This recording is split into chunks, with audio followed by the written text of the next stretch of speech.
Hello, hello, everybody. Happy Friday. We got a big lineup.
Hey everyone, welcome back to the Mountain Podcast. It's Friday.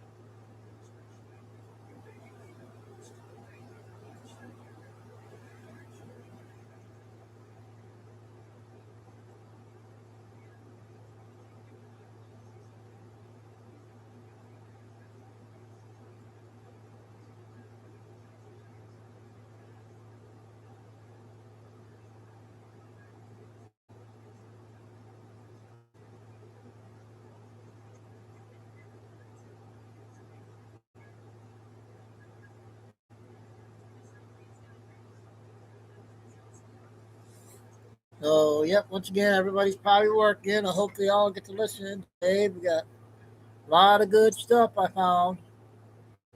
I took Chico to the park today. It's really getting warm now. What, the aliens are here, Tim?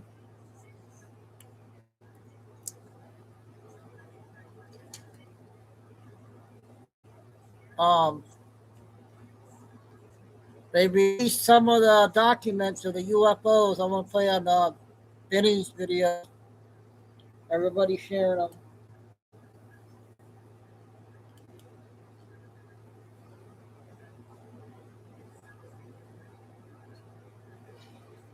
This guy done eating hot dogs for lunch. So, all ready to go for the first round of Intel. We got Mel for an hour. We got Mel and Holly for 35 and a bunch of other good clips here.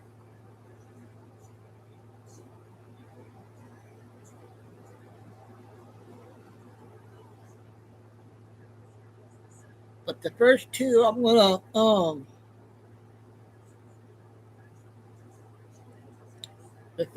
gonna play is Nancy Drew came out with two videos, so we'll play her 10 minute. She got two 10 minute ones. We haven't played her um uh, in a while, so it's right time to go almost. I know everybody's working, so I don't know how many will get in chat.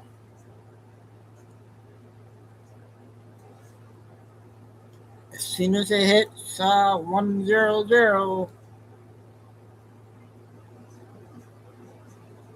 and today's number is 8.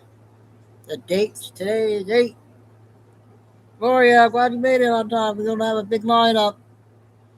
A lot of important stuff coming out today from last night. I changed the schedule around again. I took Chico to the park. It's a hot day now. I got the air on and stuff. So we are going to go ahead and get started. The first two is 10 minutes on Nancy Drew. I don't know how many will get in chat because everybody's working.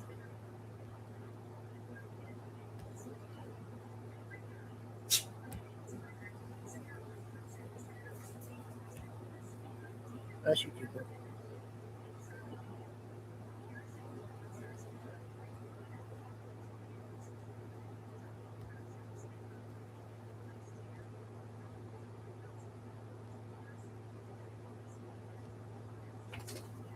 lay down.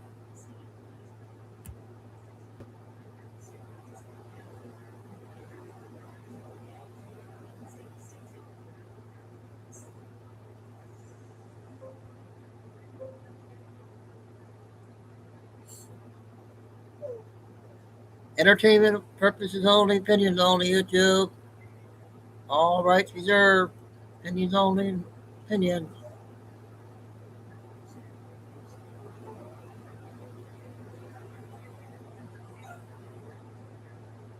Yep, human.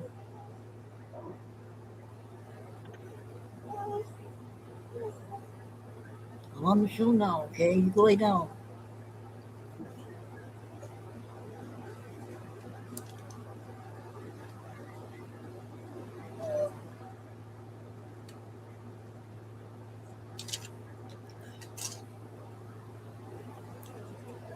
What?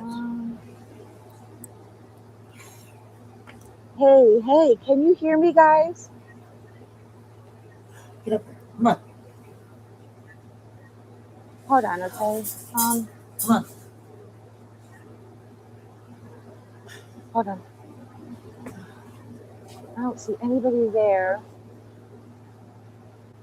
Sit down and relax now. Hi, guys. Hi. Can you hear me? Can you hear me clearly? Sit, Chico.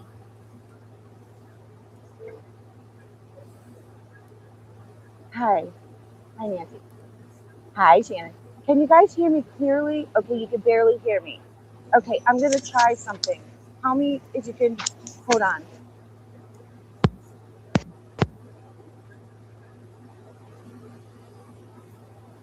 Okay. Okay, can you hear me? Or no? Or barely? Barely. It must be her end.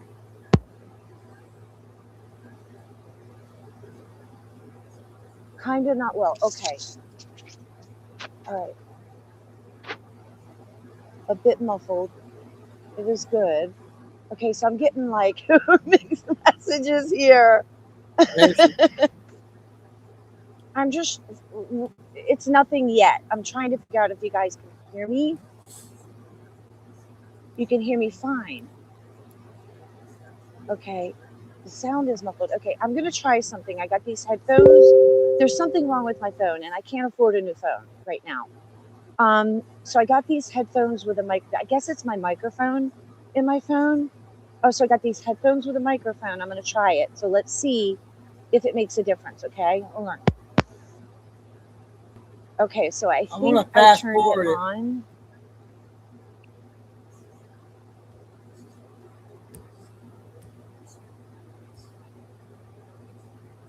To me, I'm bending over. I got my toes on the line. I was trying to see if we could get a shot of the Lincoln Memorial. I'm like, you ever see that video where the kid's totally just showing in the living room and can't have his computer in the kitchen, so he kind of. I'll try her other one, you guys. She has two of them.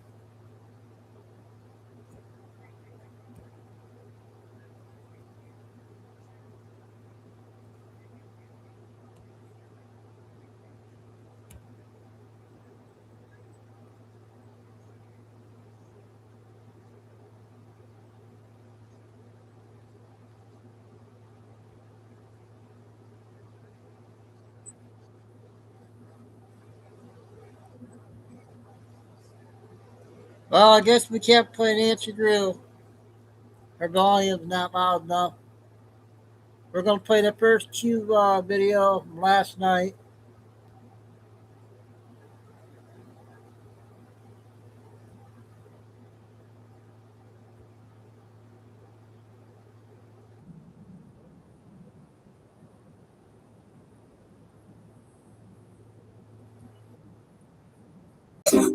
Use Lysol Air Sanitizer. What's up, family? Welcome to Out of the Darkness. I am Q. So the swamp is doing what the swamp does. The deep state is doing what the deep state always does, and that's attempting to divide the country and turn the country against Donald Trump and against everything that we stand for. They're willing to destroy the country in order to destroy Donald Trump. Now, I'm going to say a couple things that might offend some of you guys, but I want you guys to hear me out, please. So Donald Trump yesterday in the Oval Office meeting, he was, I watched him give an interview, essentially a press conference. I'm not sure what you call it. It was the Donald Trump thing, where he brought in the media and he brought in some of the UFC fighters that are going to be fighting, on the card there at the White House, introduced some of them, showed pictures of the facility, just promoting the event. And of course, one of the liberal press, members of the press corps, stood up and wanted to talk about Iran and how Donald Trump was painting a rosier picture of Iran and how, the ceasefire was not working and what he planned to do about that and how long, just wanting timelines and just challenging him, which, okay, fair enough. We have a free press. So Donald Trump went on to say, we've pounded him, we beat him, we've won this war, and, they are about to collapse. They're on the edge. They're, weeks away from collapsing. They don't have enough storage for their oil. They're about to have to shut down their oil pumps, and they might not ever be able to get them going again. And they're down to their last 18% to 19% of their weapons. And we're just on the edge of making a deal. Well, the deep state did what the deep state does, and the CIA released a report, a dossier on Iran, reporting that Iran actually had 70 to 80% of its missiles capability, that Iran also had at least 4 months of supplies to be able to withstand the blockade, and that Iran was not in a compromising position at all. And so they wanted to essentially make Trump look like a buffoon. Now, the frustrating part about is this. I don't agree with the idea of lying. I think it's a terrible thing, but I also understand there's a certain level of pragmatism as a president. He has markets that he has to manage here. We are hanging on by a thread in this country. People are spending a lot of money on gas. They need to have some hope that this thing's going to be over at some point, because otherwise, if people go into panics, our markets are going to fail. People are going to lose their jobs. It's not going to be a pretty thing. And if you are a member of the CIA, if you are in the CIA, you know this. If you are a member of that deep state, of that Washington class, you know this. But yet it is more important to watch the United States burn to them than to just let Donald Trump cook. Let him do what it is that he's doing. Obviously, he doesn't want to see the American economy collapse. Obviously, he wants to get this thing in Iran dealt with. If he would have known that it was going to go this way, would he have still gone into Iran? I don't know. I can't speak for him on that. But at the same time, I know that he wants a clean exit, and he wants to be able to claim and to hollow this a victory. It has to be a victory for him. He put a lot on the line. But they would rather see the United States burn than to see Donald Trump get a victory out of this. And I think it's absolutely absurd. I think it's disgusting. And I hope that they find out whoever it was that leaked this classified information. And I hope that they treat them like the treasonous that they actually are. Let me know what you guys think about. Okay, that was cute.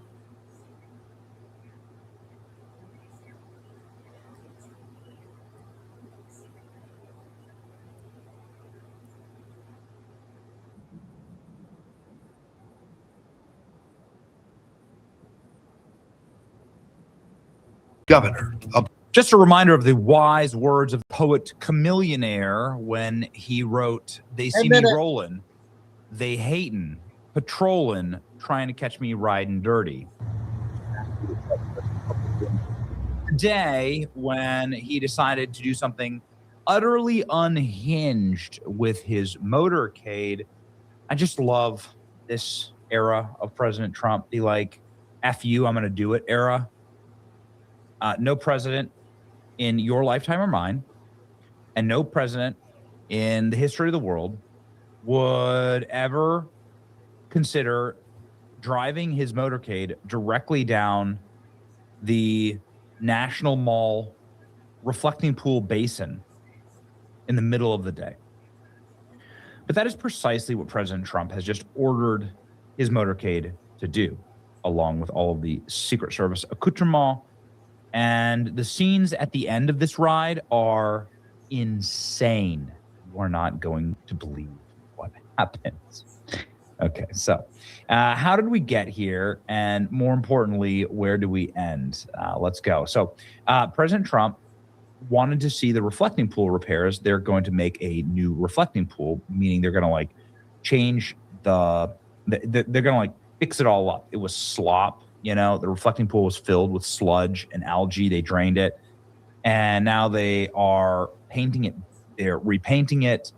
They're making it beautiful again. They're making it very nice again. If you had been to Washington, D.C., it was literally just like an algae swamp, slush, duck poop, goose poop park. I mean, it was nasty. Okay. If you went up there, you wouldn't want your kids touching this water. It was nasty.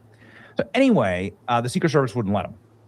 Secret Service says, nope, we're not going to let you wander around outside of D.C. with no coverage. It's not safe.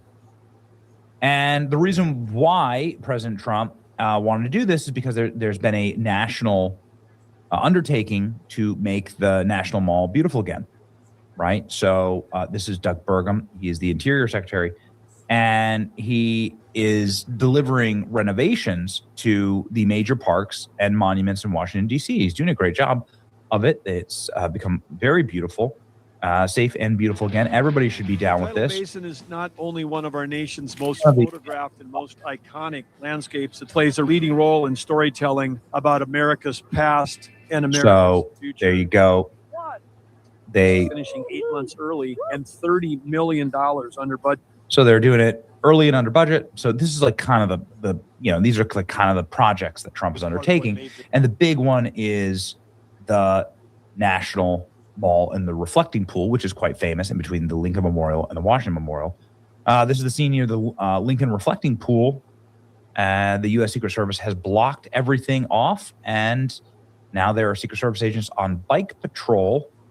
Secret Service up on the Lincoln Memorial. That tells you all you need to know. Of course, the reflecting pool is at the base of the Lincoln Memorial, and then extends all the way to the World War II Memorial, right up to the Washington Monument. You can see Secret Service agents there standing atop the Lincoln Memorial. What's going on, ladies and gentlemen? President Trump rolling up through the basin, the reflecting pool here, on his way to actually see the progress and the work that's being done. Totally and completely unhinged. 7 minutes. It's awesome. You'll never see another president do this. The reason why I like this version of Trump is that it just seems like what I would do is like if you had control over everything, if you were in charge of everything, like what wouldn't you do? You'd go have a lot of fun. This looks like a lot of fun. Just get all your boys, get up in the motorcade, in the armored vehicles, and get all your boys and just like drive, just YOLO, just drive straight down. Leroy Jenkins, just drive straight through. Margaret, how's it going? When's the next time a president's going to be able to drive straight through the reflecting pool? We're going to have a big show today. Look at these shots. This is Trump just aura farming. I hope you're okay. Just aura farming. Everything's good. Look at this. There they go. Ever seen Secret Service in a little golf cart like that? And then, by the way, I called it unhinged. This is why it's unhinged. So he had Tom Homan with him. He had Mark Wayne Mullen with him. And the first thing that Tom Homan said is, are you guys legal to the construction workers? I work with a man named Tom Homan, who I'm sure you never heard of. But he's got a job. So, Tom, how good a president is this stuff? greatest president of my lifetime. Yes, sir. I got a question. Are you all legal?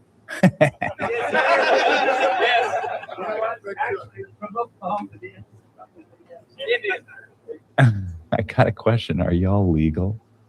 And President Trump then, of course, took questions about that. You can see the difference. Hussein Obama and Trump, how beautiful the reflecting pool is going to be. Any bodies or reporter. And safe. Beautiful also. This place was a disgusting place. It was Washington Monument, the Lincoln Memorial, and we had a terrible disgust. I don't know, you probably don't see dirt, but I do. And you walk down this pond, if you would have walked down, they'll tell you better than anybody. They had to take 11 or 12 truckloads of garbage out of that lake, out of that water, and it sat there for years like that. And that's not what our country is about. Our country is about beauty, cleanliness, safety, great people, not a filthy capital. And such a stupid question you ask. We're fixing up the reflecting pond to the Lincoln Memorial, the Washington Monument, and you say, why are you fixing it up? Because you can understand dirt maybe better than I can, but I don't allow it. This is one of the worst reporters. She's with ABC Fake News, and she's a horror show. She's saying, why would you bother fixing this up? Why would I bother taking 11 or 12 truckloads of filth out of the water in front of the Lincoln Monument? That's what made our country great. Beauty made our country. People made our country great. A question like that is a disgrace to our country. Any other questions? Okay. Again, totally and completely unhinged President Trump greeting the reflecting pool, the team and crew that's fixing it up. The construction crew were there on hand. President Trump. Doing a job that you can see you have Doug Burgum there and Mark Wade Mullen and some of the others. Some of the reporters talking about it was a very pretty night in Washington, D.C. Donald Trump again greeting the construction workers. Nobody's better than Trump on the stump.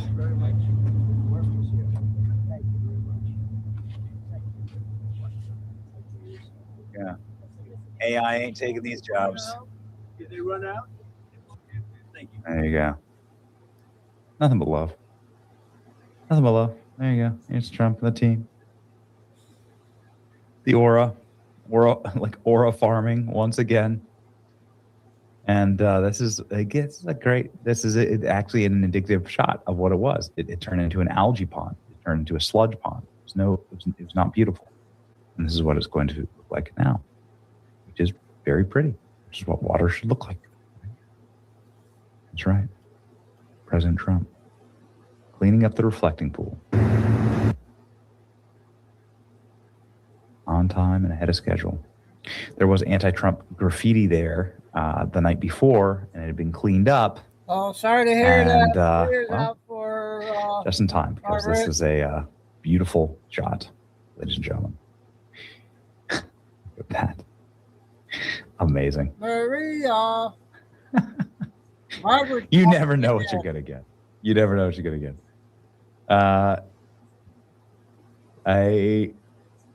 I hope you enjoyed this one and only time that you will watch a president drive a motorcade down the reflecting pool in the nation's capital. There you go. You can see them. They're having the time of their lives. Again, this is like Trump, but it's like 10-year-old boy me version or Trump version of like what you would want to do. Just like have at it. Just have a great time. Unbothered, rested, moisturized, and ready to make America beautiful again. It's your boy Benny. Like, share, and subscribe.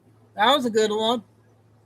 So he was on Fox last night. There's a 2-part on the phone with Fox.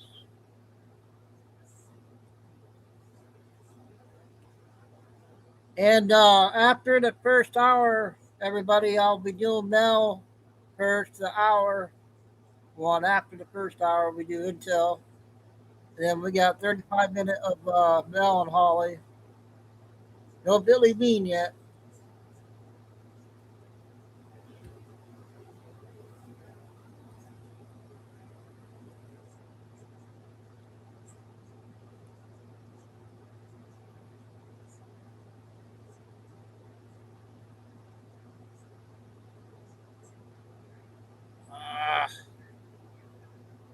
Where the heck did I have it?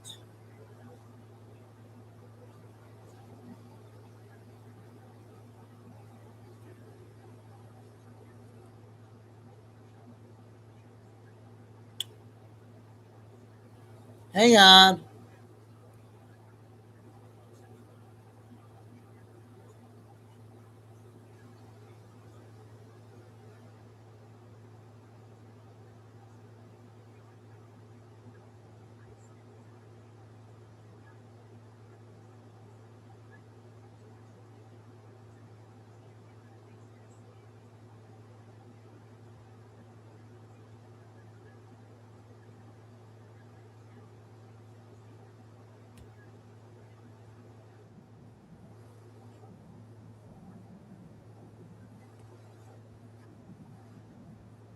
We then named another one. We knocked them out, and we knocked out part of the third group. And we're just holding for the rest. We know where they all are. And it's one country that does not want to be. You have very few people want to be the leader. You know, everyone wants to be president of the United States. Everyone wants to be president or whatever, prime minister of a certain country. There are not a lot of takers to be the head of Iran right now. I will tell you, they're all fighting not to. We don't want that position. But they asked me if they would, Kaylee, importantly, they said to me, very nicely, through my people, could we have more time? Because we're talking about tomorrow night, which is pretty quick. And if they don't do what they have to do, I will knock out their power plants. So he said, does that include nuclear? Because they have nuclear, you know, plenty of money. They have a lot of money, and they built nuclear, and they built regular power plants, but they're massive and very expensive, billions of dollars. And so I gave them a 10-day period. They asked for 7. You're going to say, oh, Trump's a terrible negotiator. They asked for 7, and I said, I'm going to give you 10 because they gave me ships. We talked about the 8 ships, you know, the president that I talked about the other day. But they asked for 7, and I gave them 10. You got 10. Guys, I'm one of those people that recognize, you know, and I'm pretty sure you are too. This guy, Trump, I don't know what time it is for him, but he hopped on this interview and he explained everything that's going on. And he's explaining everything that's going on as you guys watch this video. But you've never seen Biden do something like this. They're comparing Biden's movement to the new AI robots that Elon Musk have. Like his movement is that bad. He's just surfing through the sand. I mean, you guys search that video up where he's just surfing through the sand while he's walking with his wife. I mean, Biden couldn't even walk straight. But you got Trump on the phone. He's explaining you to everything that's going on. You're going to hear him talk about the filibuster. You're going to hear him talk about Jessica Toloff, Chuck Schumer, everything. I mean, this is one of those videos, guys. I'm going to let this one play out. We're going to watch it. When I need to comment, I'm going to comment. Make sure you guys let me know if you like the camera angle. My tripod's a little high. My audio's a little messed up. But, hey, I'm here. I'm trying to bring you guys good content. Let's keep going. 10 days. And they were very thankful about that. Now, they may say, oh, we're not speaking. I don't like that because that wasn't true the last time, as you found out. But we are speaking, and it's going fairly well. And so I gave them 10 days. Well, that was nice. You're very generous, Mr. President. See, it's Kennedy. I am.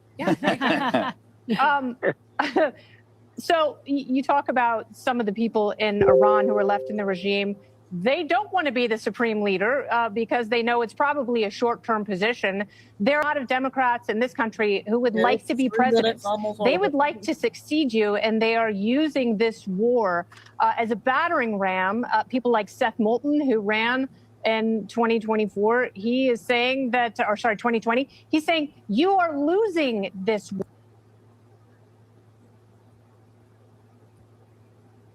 Okay, I'll get you the second one. I don't know what happened to the first part.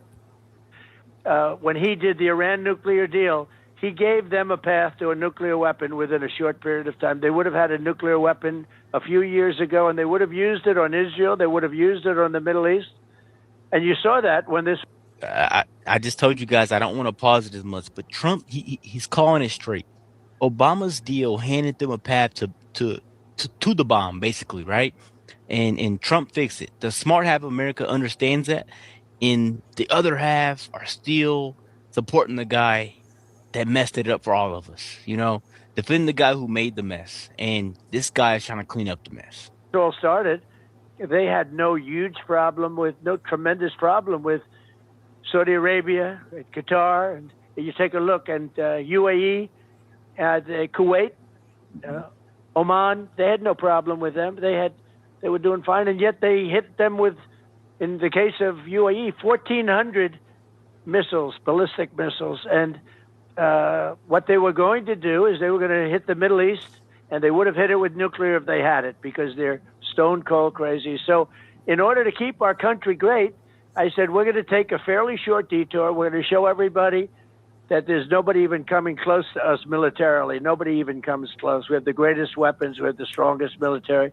And I rebuilt it. I built and rebuilt our military in my first term, and I got to use it a little bit more than I would have liked to be able, because we had Venezuela, and now we have this. But we're going to keep our country safe. You can't let this happen to us or, frankly, anybody else in the world. We're doing a big service to the world. Mr. President, Kayleigh McEnany here. I do want to ask you about the breaking news. You just put out on Truth Social that you will be pausing energy plant destruction by 10 days to Monday, April 6th at 8 p.m. Eastern time because the negotiations are going very well. I would never ask you to reveal to the public specifics, but could you broadly characterize where we are at? Well, the Iranians asked me to do that, and I was not happy with them because I made a statement that we're having productive negotiations. I don't know that they get there. Maybe they do, maybe they won't. I mean, look, in a certain sense, we've already won because we've knocked out their Navy. We've knocked out their Air Force, completely knocked out their Air Force, just about completely knocked out. We knocked out 154 ships, and pretty good ships. In fact, I said, why didn't we just take them instead of sinking them? We could have used them ourselves, right? But they like showing how tough they are. They like them at the bottom of the sea, probably a little bit better. But think of it. We knocked out their Navy. We knocked out their Air Force. We knocked out most of their missiles. They're down to about 9%. We knocked out their missile launchers, which is a big deal because without the missile launchers, the missiles don't do very well. You can't go to your window and say, let's throw a missile out of the air. And we knocked out all of their communications, their telecommunications, and very importantly, we knocked out their anti-aircraft apparatus, which was very good, but it didn't last long because we hit it the second night, and we're just free flying right over the middle of Tehran, do whatever we want. And one other thing we knocked out. Okay, I don't know what happened to part one. Yeah, I got just a 13-second thing I want to show you.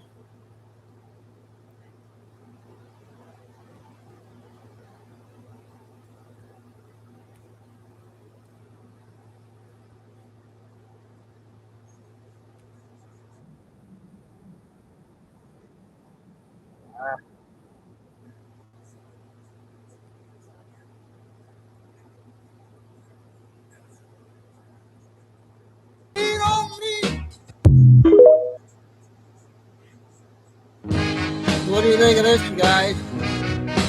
Anybody see that?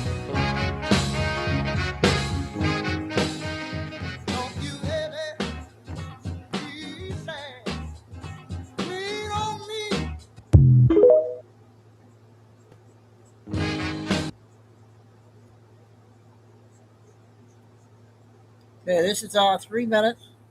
Busting an international child pornography ring. We will be bringing charges against 8 individuals this morning, 7 of whom are Florida residents. Dang it. As a dad of 3 little ones, it's tough to talk about some of this stuff, but what these guys were doing was truly heinous. There's not a word in the English dictionary that can describe the gross content that was on the videos. Our investigators have been able to get their hands on over 1 million videos showing sexual abuse on minors. Many of these individuals were babies that are being sold around the world. The 2023 National Center for Missing and Exploited Children reports over 36 million instances of suspected child sexual exploitation and over 100 million files related to child sex abuse material. And that's only what's getting reported. This continues to be a problem in our country, in our state. Protecting our kids is not an easy task to begin with. And today, well, we'll do this one. Hey guys, I didn't watch the water. I am actually walking around Costco and talking to all the samplers and showing them the video about how if you ever get a sample at Costco, that the fork or spoon or whatever you're using to take a sample, they put it in a bag and they tell them to leave it in the refrigerator. Well, someone takes those samples and they take your DNA from those samples. So I went up to a man, his name was Dal, and I was telling him about it. And one lady was like, yeah, okay, that's a conspiracy theory. And I yelled down there, no, it's called a conspiracy truth. So I did it to a couple other ladies that were sampling. And I came back and found the video and showed them both. And they're like, oh my God. So I wanted to, when I plant the seed, let them know the truth. But I also want to, plant seeds like someone asked earlier on the channel. Why is it so important to keep talking about what's out there? Because obviously the people that are working at this big corporation have no clue what they're selling and what they're doing for this corporation. So when I showed them both, they were like, wow, holy, and the one girl was like, holy shit. So this is what we do. I still like coming here because there's things I do like, but I'm reading all my ingredients. I barely have anything in my cart, but I'm reading everything. And we talked about the glyphosate, which is in a lot of this packaging here, which I didn't realize all that. So, and I also, when I re-upped my membership, was talking to the girl in the front, and I asked her, why is it $70 to renew when there's a lot of people that, I feel like it's a cult. Like it's like going to a luxurious golf country club. And I said this to her, like, if you don't have the money, you can't get in. She goes, exactly. I go, so it's the same for poor people? She goes, well, poor people, if they're spending their money on, like the right stuff, then they can afford this once a year. And I said, doesn't mean that. I said, they might be on drugs because the government created something for all of us to get addicted to. So, all that stuff coming in, it just makes a lot of sense. But I can tell you right now, people are on edge. There's a lot of people bitching at each other about moving out of the way. It's really crazy. But I'm doing my diligence by planting a few seeds, and when someone sparks at me because they're upset with the information I'm passing on because they don't want to believe it, that's fine. But when I show them the video, they don't say a word. And the fact that, this guy actually worked at Costco, so when they knew that, it's like, oh my God. And people are like, how do you know all that? I'm like, it's all out there. You just have to take the time to jump off the matrix or the hamster wheel and learn the truth. And we talked about the virus going around and the 6G, and he was pretty awake to that. So anyway, I just thought to do a quick video and let you guys know, be very wary about when you're in Costco. Anyway, have a good day, guys. Hey, we haven't heard from her in a while. Well, Billy came out now, 15-minute one. So we got 5 big videos today at least. But we're going to wait till we get everybody in here. I don't know if Kate's going to be coming in the first show or not.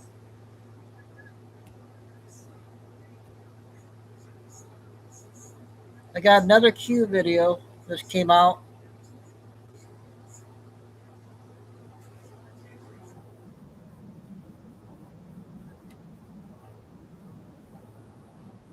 Democrat right now, y'all. It is rough being a leftist. Unfortunately for them, they took another L today. The Virginia State Supreme Court came down with the hammer, ending all of the hopes and dreams of the leftists in not only the state of Virginia, but across the country. And of course, again, the left has a hard time respecting the legal system. And so they're crying foul. So if you guys have been paying attention, I've spoken about it on this channel, but they wanted to create a supermajority for themselves. The left did. And so with their newly minted extreme leftist communist governor, they decided to sneak some language into a referendum and hoping that they would be able to get a very fair, as it stands right now, congressional split of 6 Democrats to 5 Republicans. They were hoping to redo their maps, to gerrymander and turn it into a 10-to-1 split, getting rid of just about all of their Republican seats. So a circuit court in Tazewell County in Virginia said absolutely not. They overturned it. And so immediately the leftists went on to went on the offensive and said, wait a minute, absolutely not. We're going to go to the Supreme Court of the state because we know that we have a majority there and we will be able to get it overturned. And so they applied for a stay, and they wanted to get that overturned by the Supreme Court. And the Supreme Court came back today and said, no, you guys went about this unconstitutionally. It violates the state constitution. We will not allow this map to continue. You guys have to go back to using the old fair map. And if you want to change it on the next referendum, you will have to go about it legally and constitutionally. This puts them in a terrible, terrible position. The Democrats, by the way, not just the state of Virginia. Because remember, as a result of this, many, many Republican states said, okay, well, we're going to redraw our maps as well, and we're going to add Republican seats to answer for those. So as it stands right now, it looks as though Republicans stand to gain 14 districts, 14 additional congressional districts that they will be able to add to the House next year. So the Democrats are playing from way behind if they're expecting this blue wave. If you guys saw yesterday, the one blue district in Tennessee got erased, caused a major uproar in the Tennessee state legislature. I mean, they had people standing on desks fighting like it was some sort of medieval sword fight. So it was great to see. I love to see leftists showing their true colors and allowing the entire country to see exactly who they are. Absolute haters of anything law-abiding and legal. So again, what a tangled web we weave. When first we practice to deceive, they decided to play a game, and now they have to play that game how it goes. They could have left things the way that they were, fairly, and we could have left all of our congressional maps the way that they go. But they went about it illegally. They knew that people were not going to vote to gerrymander and to do away with all the Republican districts. And so they tried to ramrod it through, and now they're going to have to live with the consequences. Let me know what you guys think. This is a huge victory on our part. We are winning. I will. So that's the first cue that came out. Well, he had one last night we did, so we got two. We got Mel an hour and Holly and Mel 35. Two other good ones. And then Billy just came out 15 minutes. We got did you guys see the video on Vinny last night on Mayor resigning?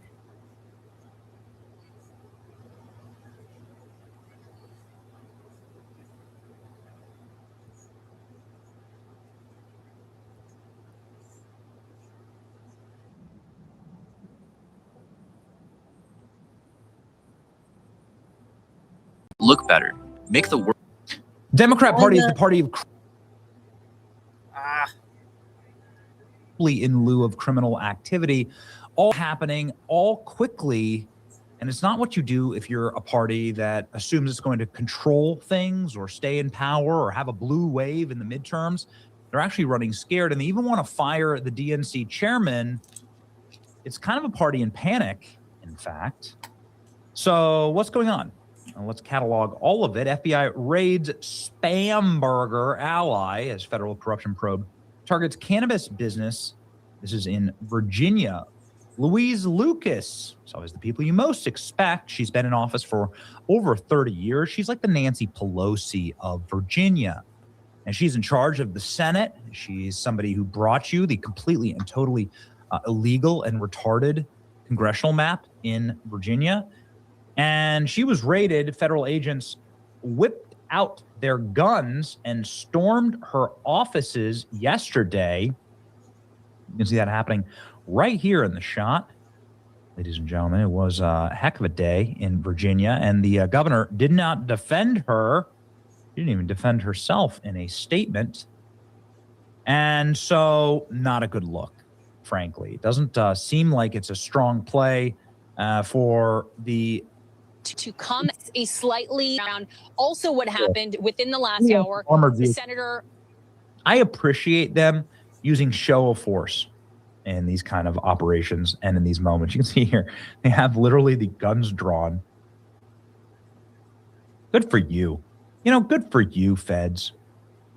Why don't you pull like a reverse J6 on these people, right? Like, remember how they went guns drawn, guns blazing into trailer parks for 90-year-old grandmothers who were waving 25-cent Walmart flags as they obeyed all the rules inside of the U.S. Capitol during a peaceful protest? Yeah, okay.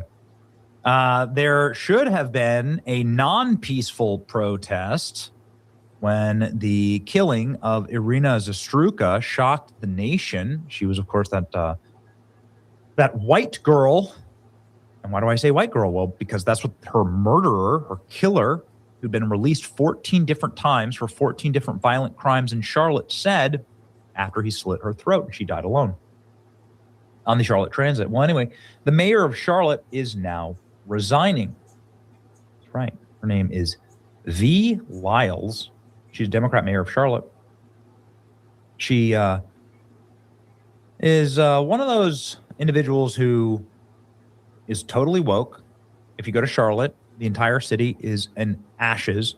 It is filthy. It is disgusting downtown. It's dangerous, of course. It's a nasty place to be. The suburbs are fine, but we all know why, ladies and gentlemen, because they don't have public transit going out to the suburbs.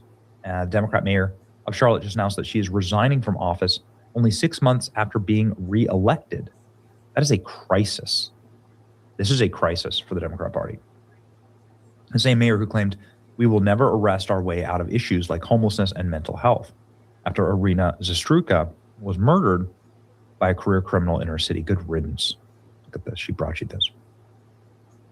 I don't want to give a penny more to TSA or DHS. Senator Peters, stop listening to radicals. Your perfect domain is out there. Go to Wix and make it yours. What is this phenotype? You know? What is this phenotype exactly? What is that? I don't know.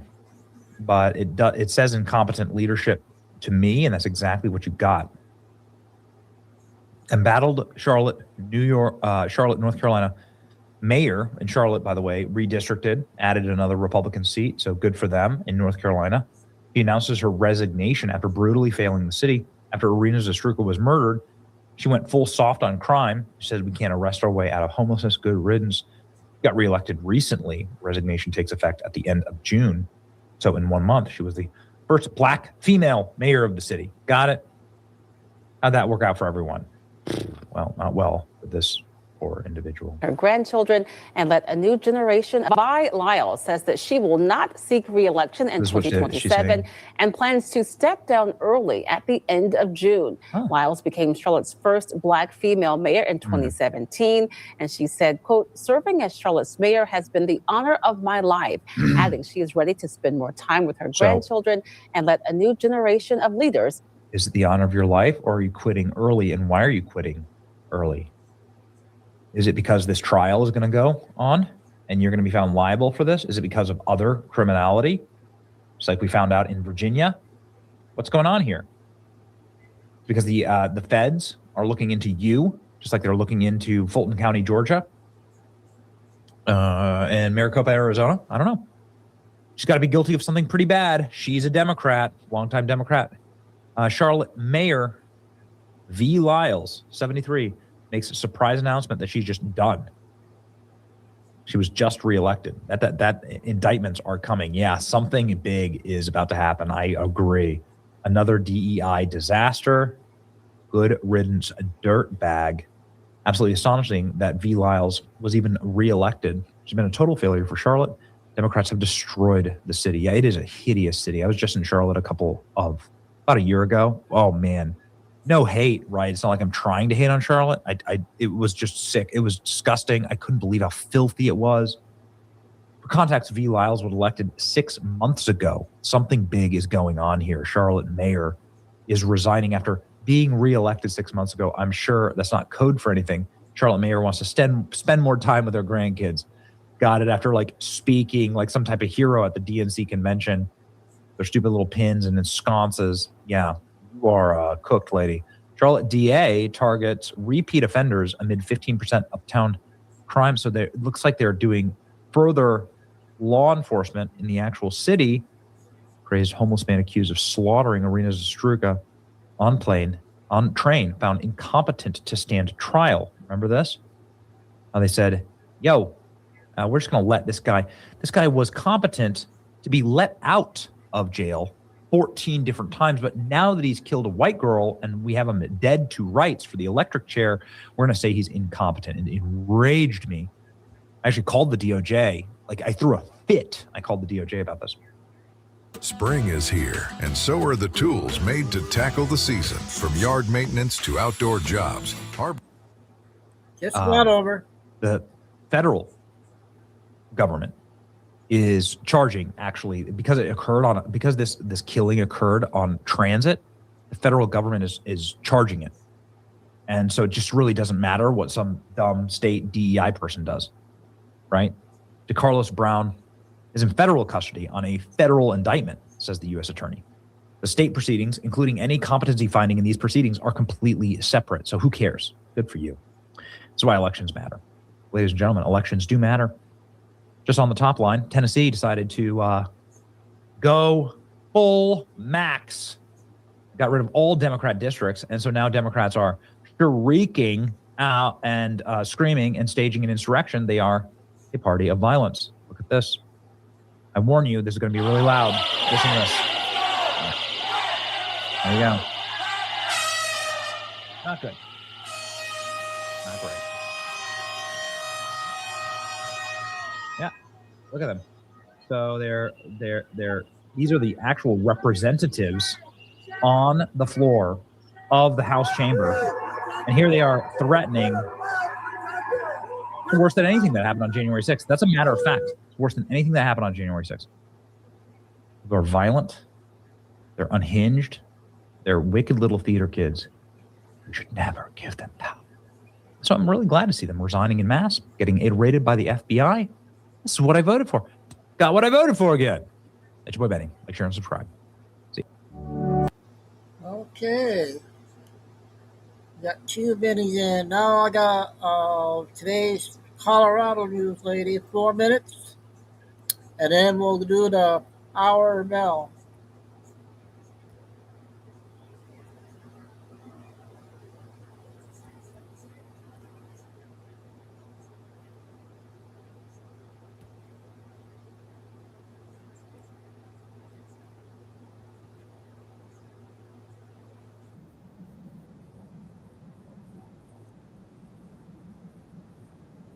Paycheck, your energy, and the growing feeling among many Americans that the government keeps taking more and more from working families while delivering less and less in return. From workplace protections and rising gas prices to overtime taxes and battles over constitutional rights, here's your Mountain Minute for May 8th.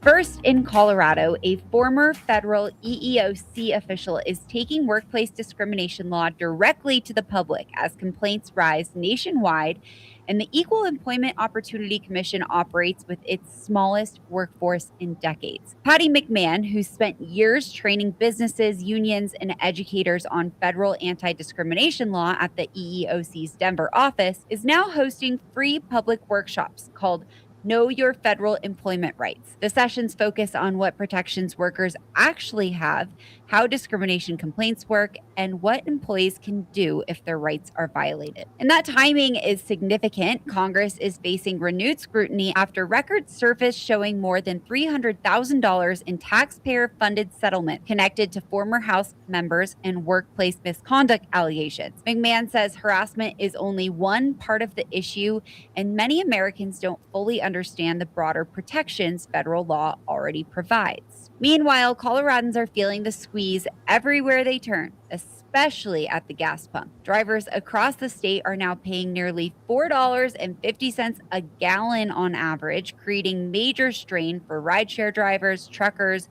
and working families. One Colorado driver says filling his tank jumped from about $40 to more than $65 in just a matter of weeks, forcing him to consider parking his car altogether. That affordability pressure is colliding with energy policy at the Capitol. Colorado lawmakers are now considering extending the life of the Ray Nixon coal plant beyond its mandated retirement deadline because replacing it with renewable energy has proven far more expensive and difficult than expected. Utilities warn shutting the plant down on schedule could sharply raise costs for ratepayers, highlighting the growing tension between climate goals and energy affordability. And taxes, again, still a flashpoint. A new analysis, though, is raising concerns about a legislative package that would increase taxes on businesses while permanently taxing overtime pay at the state level, even after Congress made overtime federally tax deductible. Supporters say the bills helped fund affordability credits for struggling families,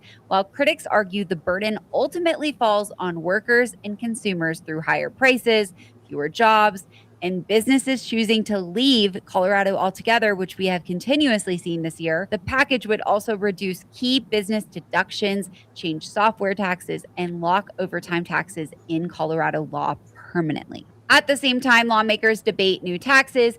Many Coloradans are frustrated to learn legislators themselves are set to receive automatic pay raises, even as the state faces a $1.5 billion budget deficit and cuts to Medicaid and disability services. The increases are expected to cost taxpayers roughly $470,000 beginning in 2027. On constitutional issues, Colorado lawmakers also rejected a proposal that would have expanded residents' ability to sue government officials over alleged constitutional violations. Good news here, you guys. Supporters called it the No Kings Act, arguing it would strengthen accountability. Opponents raised concerns about legal exposure and government operations. Out on the western slope, politics are heating up in the Colorado's 3rd Congressional District.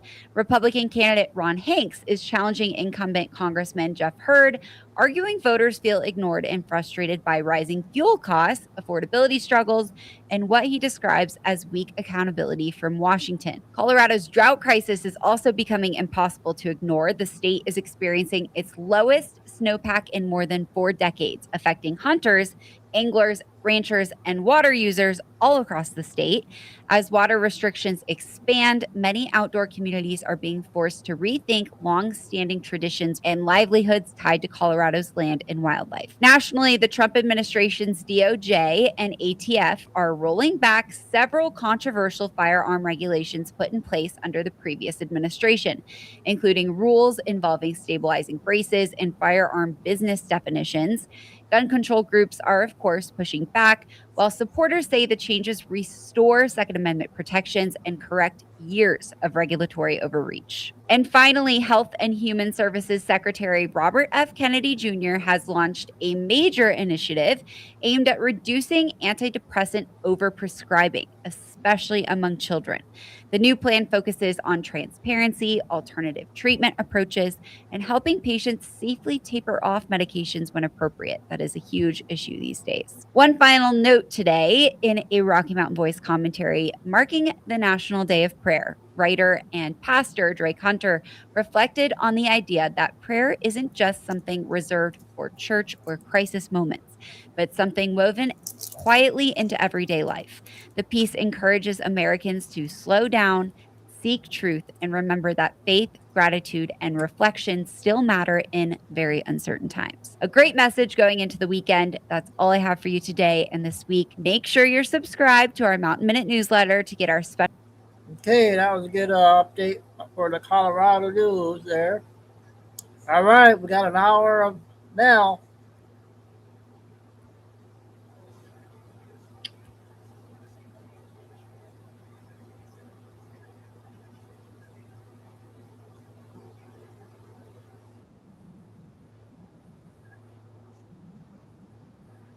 About the Clarity Act. Of course, I think that is going to be publicly announced in the next week. We will wait and see. They said till mid-May, so they're going to release that. What's also going on, of course, is that further confirmations out of Vietnam that their platform is ready. It's had its little beta tests and this, that, and all the rest of it. So that's very, very exciting. This will be a short one today, only because of the, like I said, my schedule this week is extremely, extremely tight. As I said, I did do a show with Holly yesterday, and of course that should be released anytime soon. So with all of that being said, we will take a few questions and get the show on the road. Maria. Called your Would name. you like to say hello, the beautiful Maria? Or did she say Maria? I thought it was Maria. Just taking, it's lagging a little bit today. Hope everyone can hear me. And at Frank is next after that, by the looks of things. Yes. Yes, we talked about sovereignty yesterday. Who have we got? We've got 293 players in the house. That's exciting. Here we go. L17. Anybody? Okay, we'll see what happens.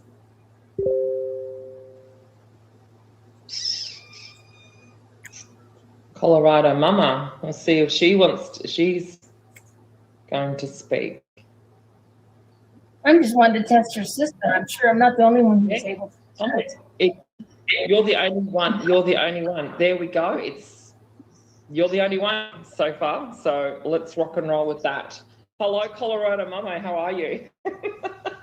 I really am fabulous. I love to hear what you think about the whole Las Vegas event. I mean, interesting that they called it the Bitcoin consortium or whatever they called it. The building where it was held wouldn't let XRP be in, even on the marquee. But all the buildings around, everything was plastered with XRP, the new rail. And go ahead and expound on your thoughts on that, my dear. Well, okay. So I've been saying for quite some time regarding when President DJT, of course, took over the mining of Bitcoin, and basically he says that he's going to mine Bitcoin in the United States. Those of us who have been around for quite some time have predicted, I guess, or seen some elements of that Bitcoin mining has disappeared.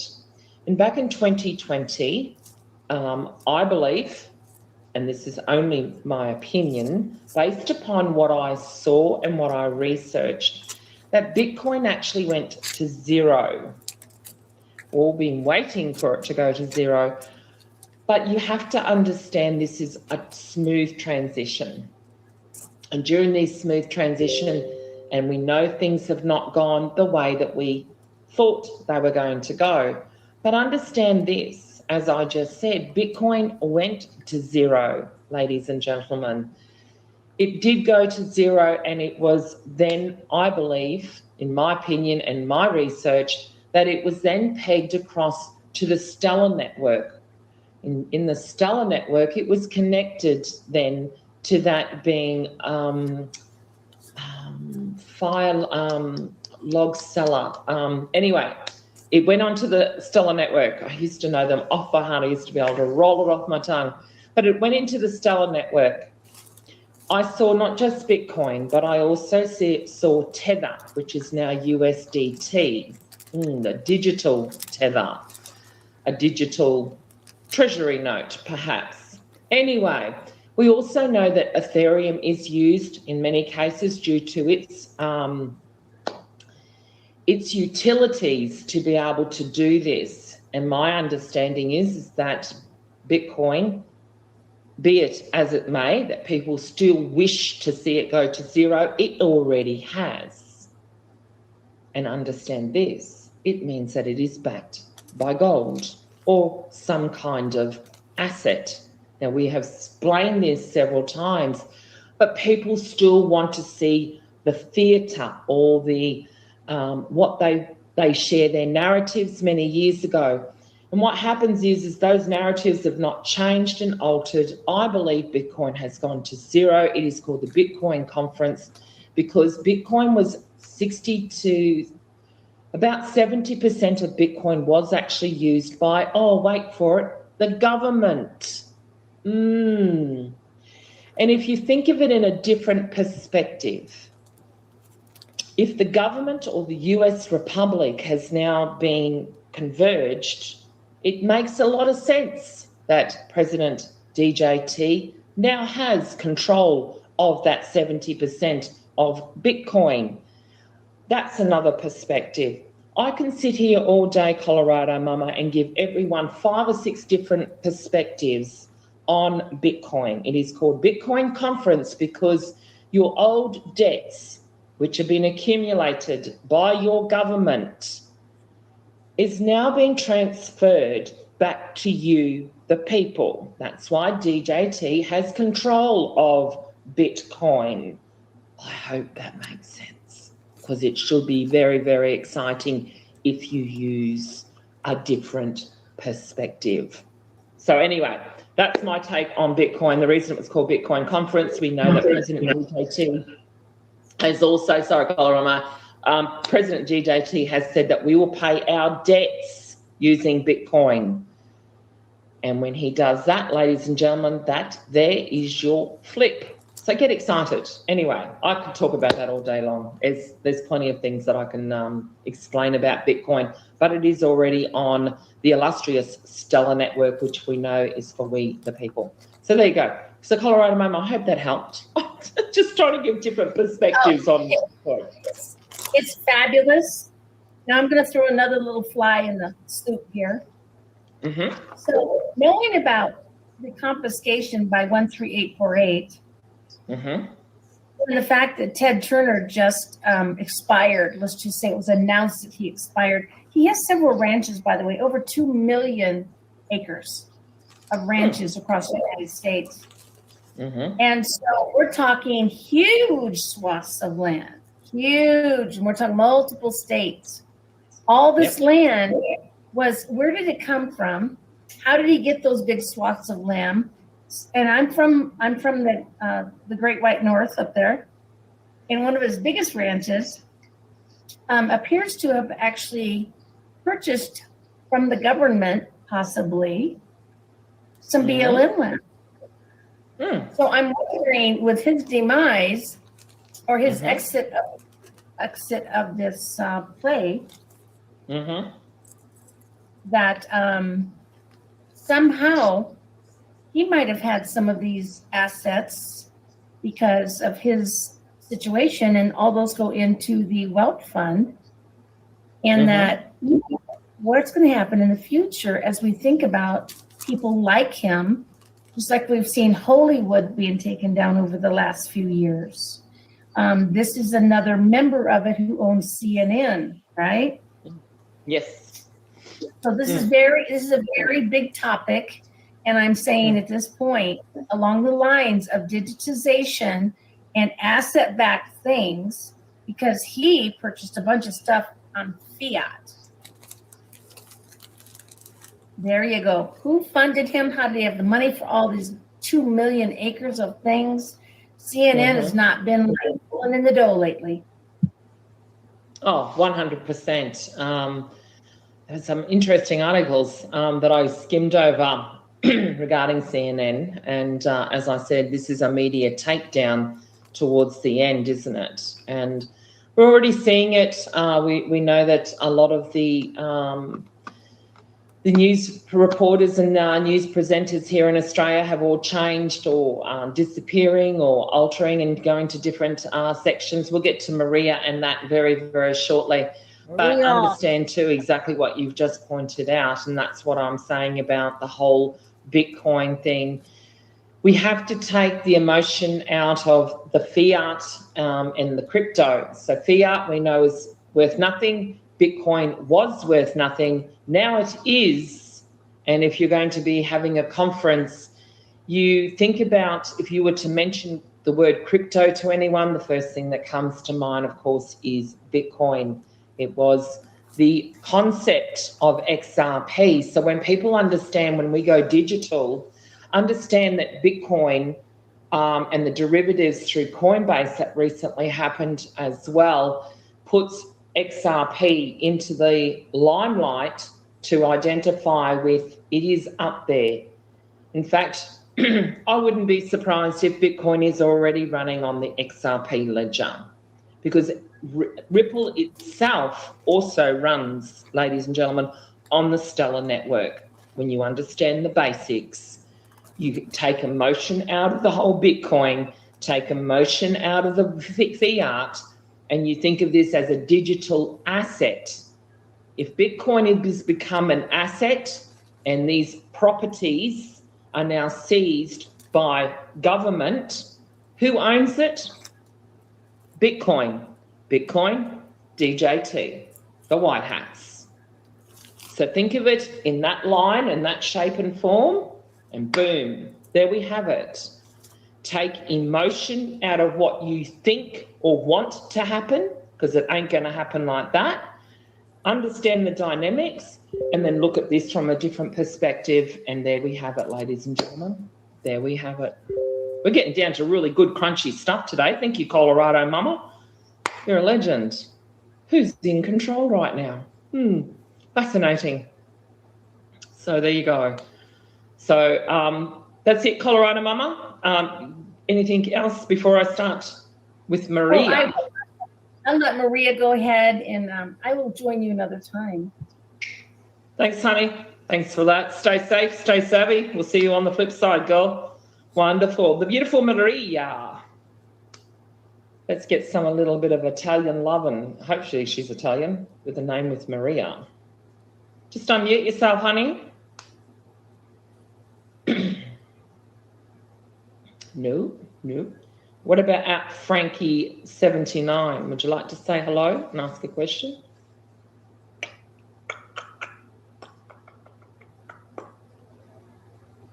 No. I know Al17, she knows how to do that.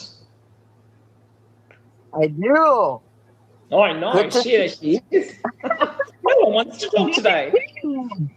I probably stung a few people. But that's okay.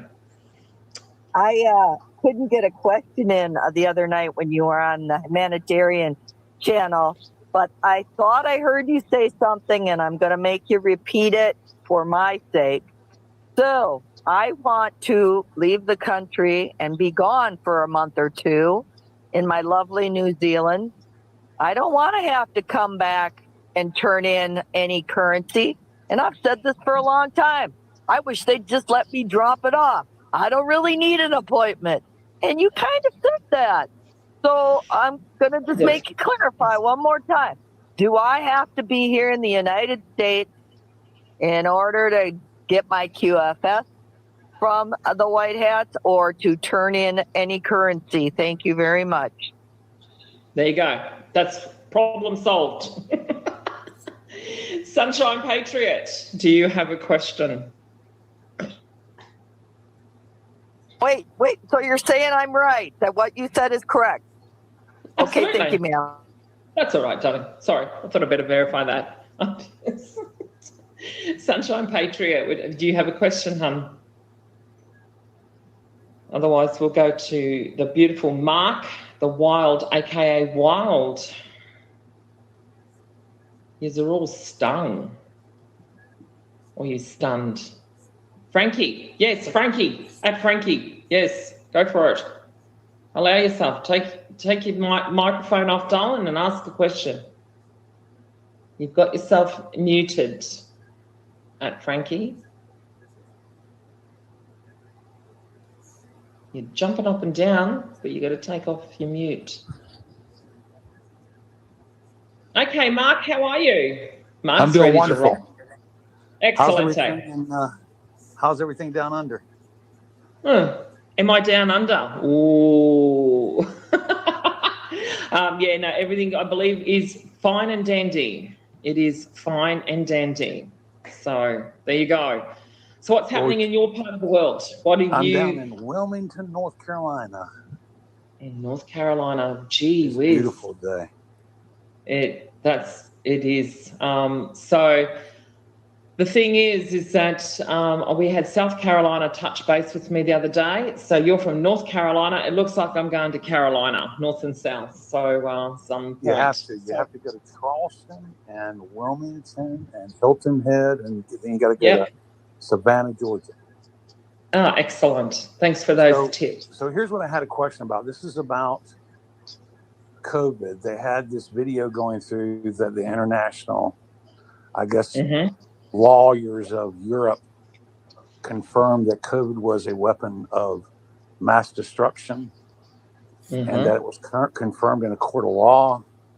And then they said in the video that it was patented at the University of North Carolina at Chapel Hill. And I've been telling everybody since, I don't know, 4 or 5 years that they are the home base of all of these patented bioweapons. And I know that they did AIDS and the bird flu there, but I don't know about the rest of them. Do you know anything about that? Well, yeah, they did. They had bases, many bases across the world. Understand that. We are targeting that one in particular at the moment because, they've got this rat virus going on. What I believe is going to happen, though, Mark, it's going to be very interesting, like I said at the beginning of the show. I just wonder if this is about to expose, is the EBS going to be this exposure of all of these so-called viruses and the World Health Organization? Because there's nothing linking the World Health Organization to anything. So if we were to look at the reconstruction of the world, so to speak, we can see that the World Economic Forum split. They split it, they destructed it, and it's now the International Forum. We've got the United Nations having repairs and maintenance. We saw Melania Trump ring the bell. That's been reconstructed. The World Health Organization, who is it going to really compete against, or who wants any kind of pharmaceuticals? I honestly think, after what I have seen in the last, say, 4 or 5 days, I'm pretty confident that this whole scamdemic thing, if it comes out, it's going to expose the World Health Organization once and for all. I don't focus a lot on any of the Q posts, but it does state in the Q posts that the COVID narrative plus 1 day will be gone. So I do wonder, Mark, and I'd like to know your thoughts, because it's you, the people that we do these shows for, is this going to expose all of those laboratories when it comes to this so-called virus? Is that going to be the shock and awe? Because we still have this huge amount of people who still believe that there is such things as viruses and contagions and all that sort of stuff. They do not exist. In a healthy world, in a healthy environment, and on other planets, they don't have any of that. So is this going to be, the EBS is going to be the shock and awe of the exposure to all of those pharmaceutical companies? I damn well hope so, because boy, did we cop it. And this is what I think is going to possibly be that EBS. We will wait and see, but we definitely need an EBS. So what are your thoughts, Mike? I agree. And I just wanted to add one extra thing, because it's coming up soon, is on that celebration in D.C. to prayer, they're bringing up all those powerful ministers that have been, most people know, have been accused of human trafficking and money laundering and all that stuff, and they really haven't exposed it yet. And since I'm in North Carolina, and the biggest nonprofit church in the world is Billy Graham Ministries, and there's a lot of stuff going around about that. Just do you know anything about all that? Because it's like they're not talking about it.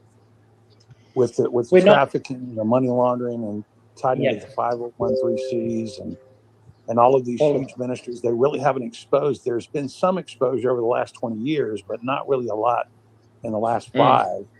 I don't think that's part of the EBS. I think it's either going to be the COVID or the 2020 election, but it makes more sense that it would be the healthcare part of it, because I don't think everybody cares about the election as much as they do their healthcare. But I'll go mute and then let you run from here. Absolutely. Yeah, I agree with you. Stay right there, Mark. As I said, very good point. And the only reason I didn't focus on it too, Mark, was because it upsets me to no end. But I do agree with you. We haven't seen the exposure. If anything, it's been us, we the people, who have been exposing all of these pedophiles, all of the trafficking of children, organ trafficking. We have been the ones that have been exposing it. But again, it goes back to what I said, unless it is in the mainstream media, and it's not going to be, it's not a global thing, people will then believe it. And I think you're right. Is it going to be that exposure? I certainly am looking forward to that. I did touch on Holly's show. Believe it or not, Mark, I did touch on May the 17th being the prayer day, and it's very interesting that you point out that they are bringing them onto the stage. Is this going to be the curtain raiser to, as I said, exposing all of these people? We have been waiting. Those of us who've been in this for a long time, as I said, I've been in it for 60, coming up in Philly at 15, 60, much more, 16, 17, 19 years myself, and I can assure you I have been waiting that long for all of this to happen. But let's have a look at May the 17th. Based on the biblical historical tracking, it is the Great Flood. Genesis 7:11.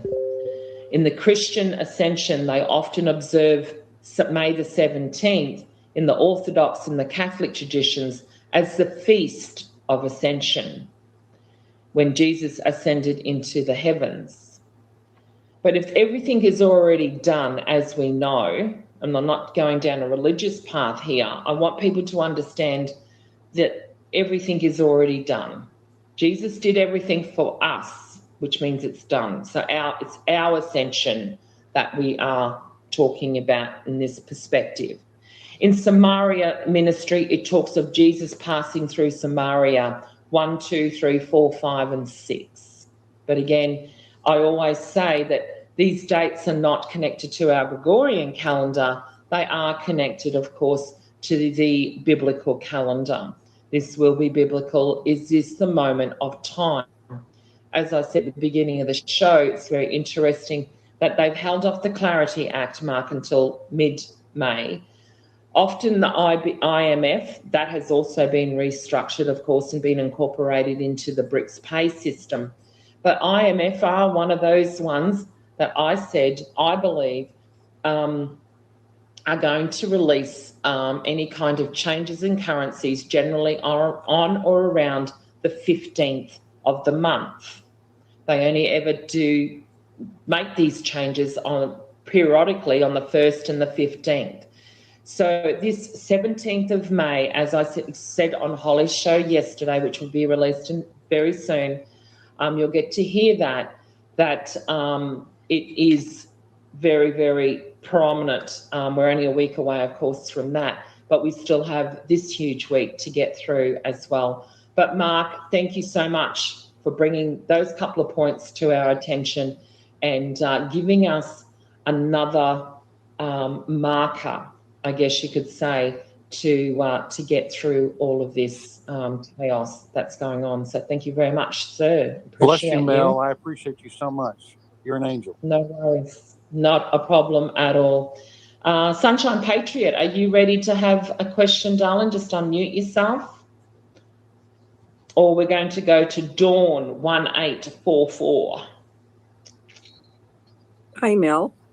Hello, how are you? I'm a first newcomer here, so it's great. I'm amazed I'm even here doing this. I just have a question, and I hope it doesn't get you kicked off the the broadcast here. if indeed our military is now in control of our government through a devolution, does this mean our Congress is officially done and they have no power to make any decisions about anything? Well, very good point you bring up there, sweetheart, because again, I happened to mention on Holly's show, geez, I'm almost redone Holly's show today. But in her show, I actually did mention about the White House app. So there is a new app. And inside that app, if you were to go and have a look at all of the things from Congress that are still sitting on the shelf, so to speak, that's a pretty good confirmation that they're not doing anything in Congress right now. Hence why. So then, what are they? Have they all been laid off or whatever with breaking laws, treason, that kind of thing? I don't know. I'm going into pretty dark waters here, but what are we seeing on TV with all this Congress gathering? Is it all part of the show? I think it is part of the show. I really do. Hence why I don't follow it, Dawn. That's the thing. And it's like, again, we still go there to find out what the narrative is so that we can counter that. So really, if you look at it in this perspective, something just occurred to me just now as you said that, is that yes, we see these things going on in Congress, and a lot of it is theatre. I often say, well, they're not really doing anything, are they? If they're not passing any laws or they're not doing anything, then it is only theatre, even in the movie perspective. But we get tired of, some people get tired, Dawn, I don't know about yourself, of hearing of that. It's just a movie, get over it. Well, it's a bit hard to when we don't see any action. We want action, don't we? Yes. So if you see it from the point that you know that they're not actually doing anything, and it is kind of like a theatre or a movie, but think of it in this perspective. Aren't we God's army? That's why I talk about different perspectives, Dawn, is that we are the army. We are countering all of those things. So if you counter what you see on the TV and say, well, okay, if that's what they're telling us, then how do we counter that?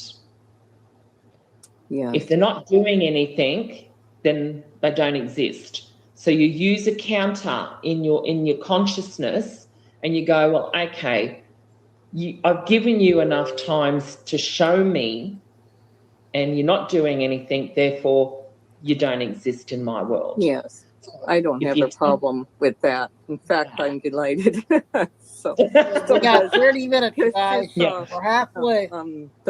President Trump is commander-in-chief, but not president at this time?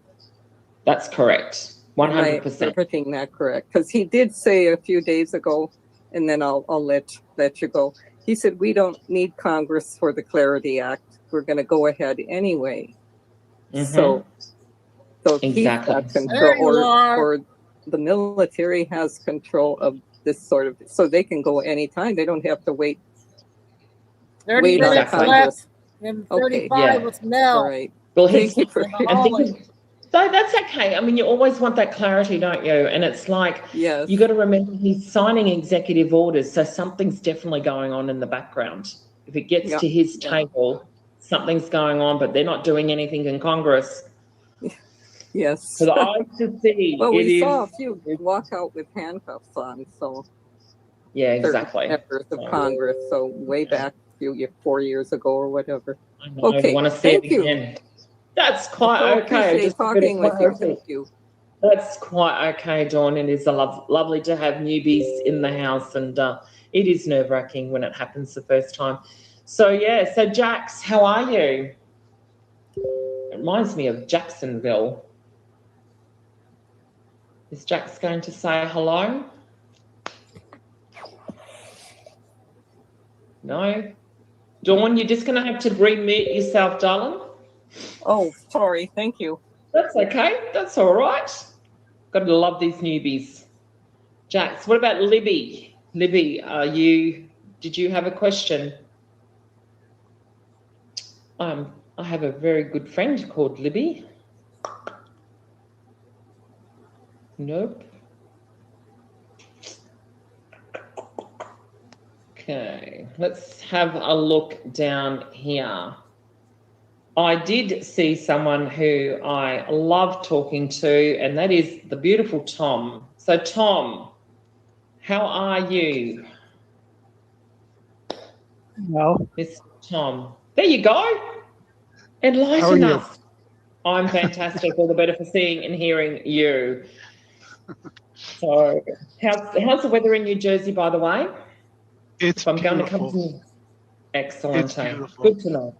Good to know. So I follow the U.S. debt clock quite a bit. Right, there's a lot of very useful information on there, and I think the White House have some input into what's provided on there.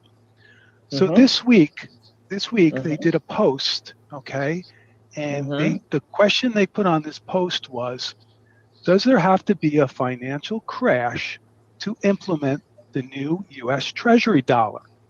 And their answer was no. And they wrote, the new U.S. Treasury dollar replaces the Fed fiat dollar 1 for 1. The money supply stays the same. As assets are added to the Treasury wealth reserve, the purchasing power of the dollar goes up. No disruptions in financial markets before or after the transition.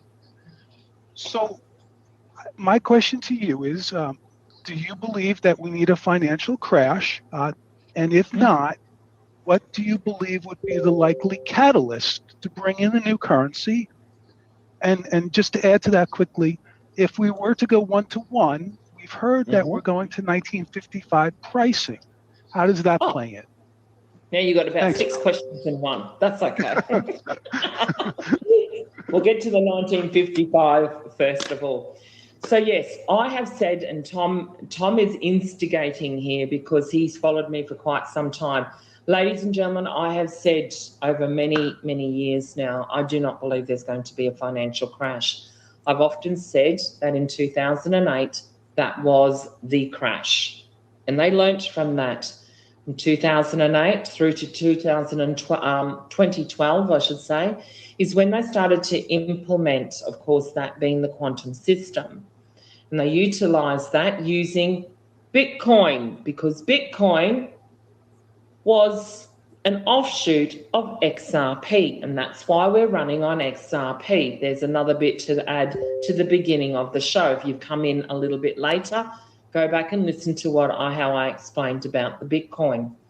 So what happens here is as they have integrated, if you were to think of this on a different perspective.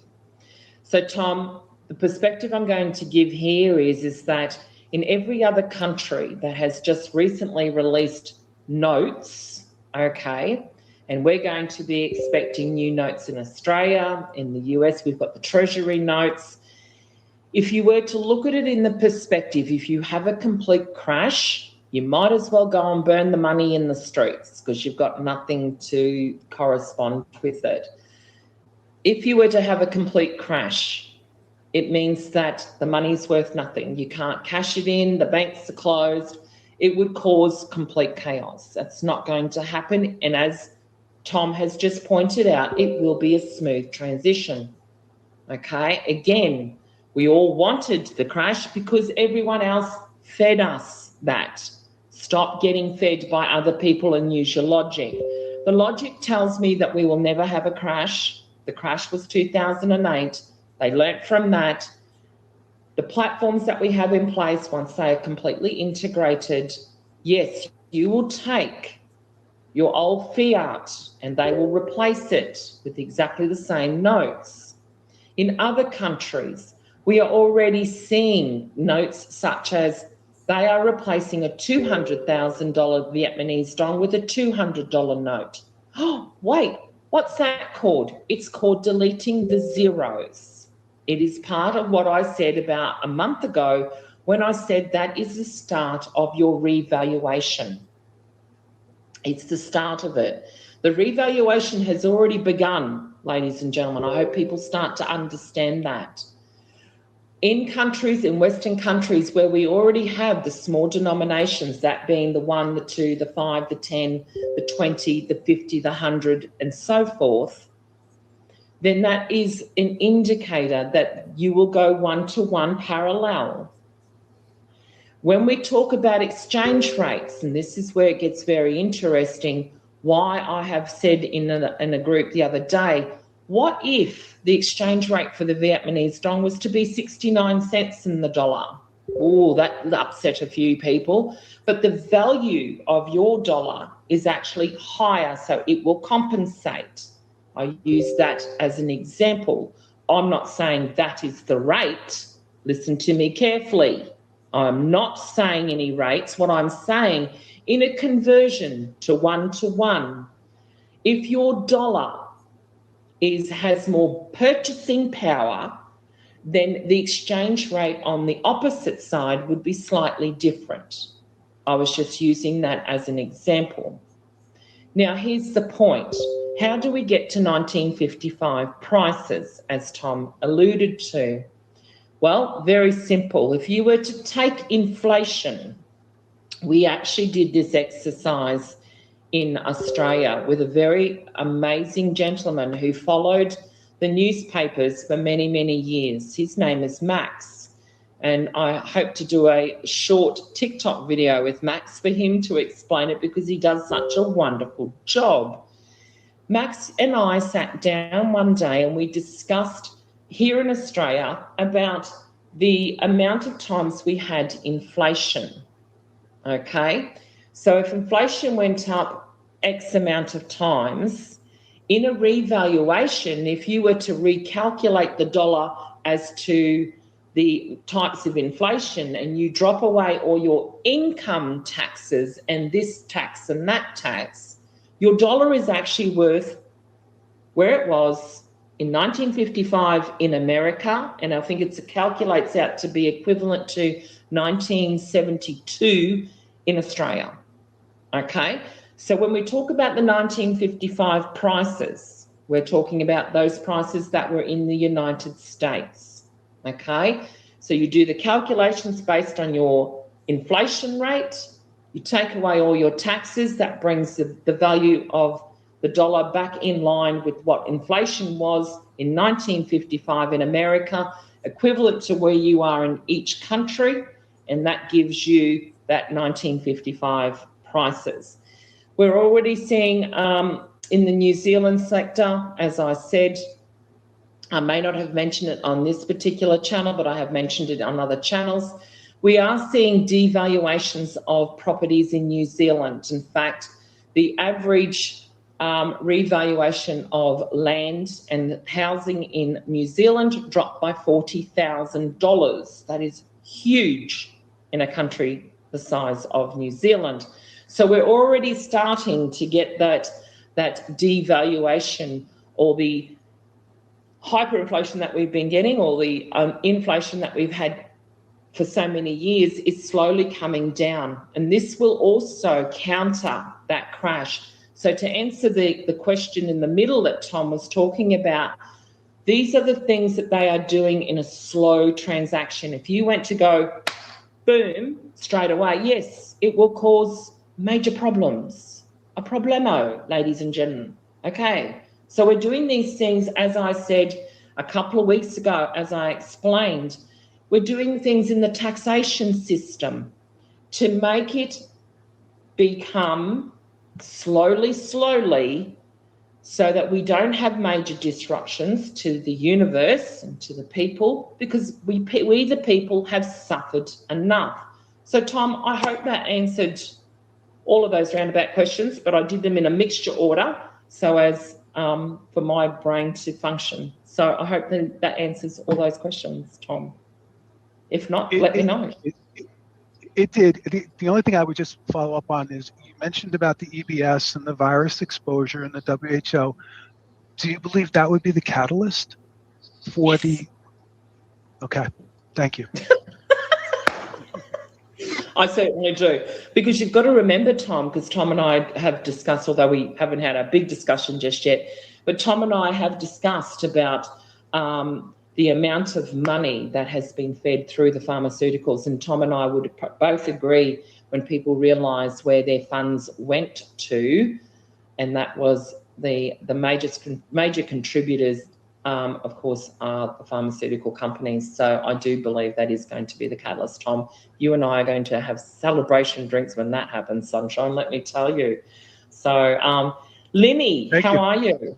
No worries at all, Tom. Thank you, Sunshine, for your in-depth as well. Linny, how are you? Liney? Is it Liney? Sorry, my apologies. Yes, Hi, there how you are go. you? I am very well, sweetheart. How are you? Good. Thank you for everything you do. I really love listening to your show. I'm in New York, Long Island. Yeah. You're just down the road. That's nice. That's good. Excellent too. Go for it, darling. Thank you. But I didn't want to speak. I just really wanted to listen, so I don't know how I got up to the top. Oh, that's okay. You know, sometimes we accidentally press buttons, but that's okay. It's nice to say a big hello. I know that Big Mike, if he's still in the house, I know I saw him up earlier with his hand up. But Sophie, let's say hello to Sophie and Karen. B-Stop, that's a good one. Sophie and Karen. And hey, honey, how are you today? I'm very well. How are you, more importantly? I am good. And I just wanted to hit on three things real quick. One is on the virus. It's called Panta. And that prefix actually means a lie, misrepresentation, or trickery. There you go. So that's number one. The rats are out. Yes. So number two, also about the virus, is this. During the ending of COVID, Gates had the nerve to come out and tell 16 us minutes, you guys. to our faces 16 that more before minutes. the next election, there would be another pandemic and that it would be one we would never forget. And here we are, getting ready for the next election. What a punk brat he is. And then the first thing I saw this morning was that the IQD was on Forex at $4.81. And so, but in country here in the United States, you can't go exchange it anywhere. So I checked with a couple of banks and they were like, yeah, we heard that, but we can't do anything yet. So then I called the exchange center in the airport in Atlanta. I live in South Georgia and talked with the gentleman. And he said, I can't do it right now, but you just sit tight and we'll see you soon. I said, well, will you be using the Forex rate? And he said, absolutely. He said, and it might even be in coin, which was shocking. So most of the time they don't give up information like that. But that's what I had for you today. And I hope everyone is just blessed and awesome. Oh, 100%. And as I said several times, Karen, I have said before, when it comes up on the screen and you can't exchange it, don't panic because it's on the screen. That's what I'm talking about, girlfriend. Thank you so much, Karen. Appreciate you. And the fact they said they're going to do it with coin. Digital coin. Ooh, that is even more exciting. I do see the beautiful Sophie is in the house. And then we'll get to All for Truth because she's always got something pretty cool. Sophie. Yeah? No? Well, All for Truth, you can knock yourself out of the park, girlfriend. Well, Mel, it seems like it's the trifecta this week. I know. 3 in a row. Cray. Absolutely. So, just two things. I want to piggyback on Colorado Mama talking about Ted Turner. Yes. He allegedly died in Jefferson County, which is one county away from me. You know, why is all this stuff happening around my world?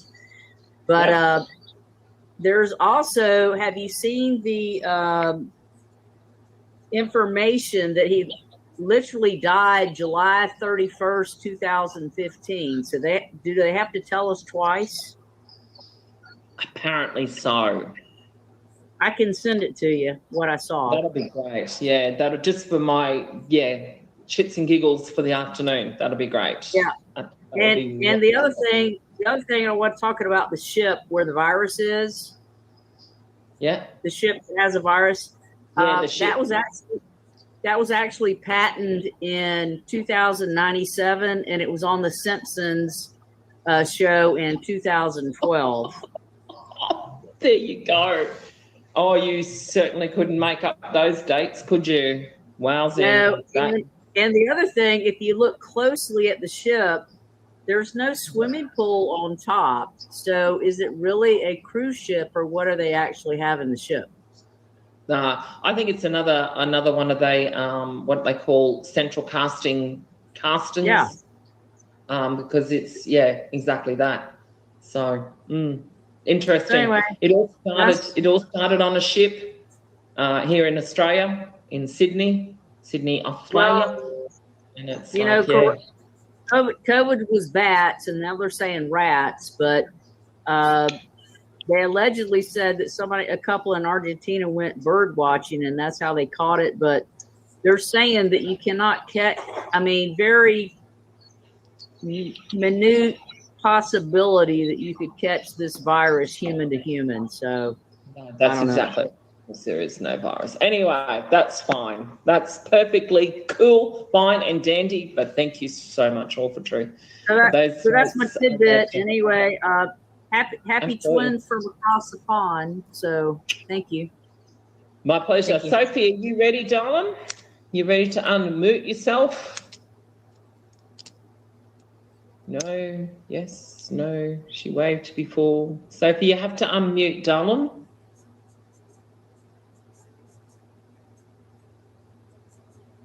And Big Mike just dropped out again. He's always got something interesting to say.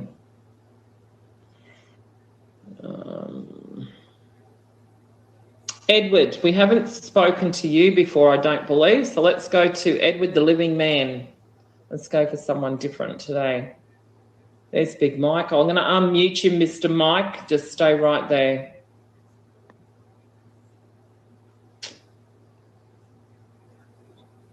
And dragon poker. That's interesting. Boom, boom, boom. Hey, Mel. Hello. Yes. I just, being the science nerd that I am, the word virus, this is something we must remember. We got to look at the origin of words in Latin, okay? So all of us in science, we learned all these Latin terms. Virus actually originates from the Latin term meaning poison or venom. It's associated with harmful substances. It has evolved to refer specifically to infectious agents that cause disease. And so keep those foundational understandings in front of you as you look at all this. And I think it's good for us to be able to break this down and understand what we're seeing so that we don't fall prey to the history of the mayhem that went on before. Absolutely, for sure. 100%. So thank you. Edward, living man, how are you? I'm going to say hello. Otherwise, we'll finish off with Big Mike. He knows what he's doing. Hello. Hello. How are you, sunshine? Pretty good. I got a little question for you. Over here, I read something, I think it was on Restored Republic. They had, Judy had something on there about the data centers.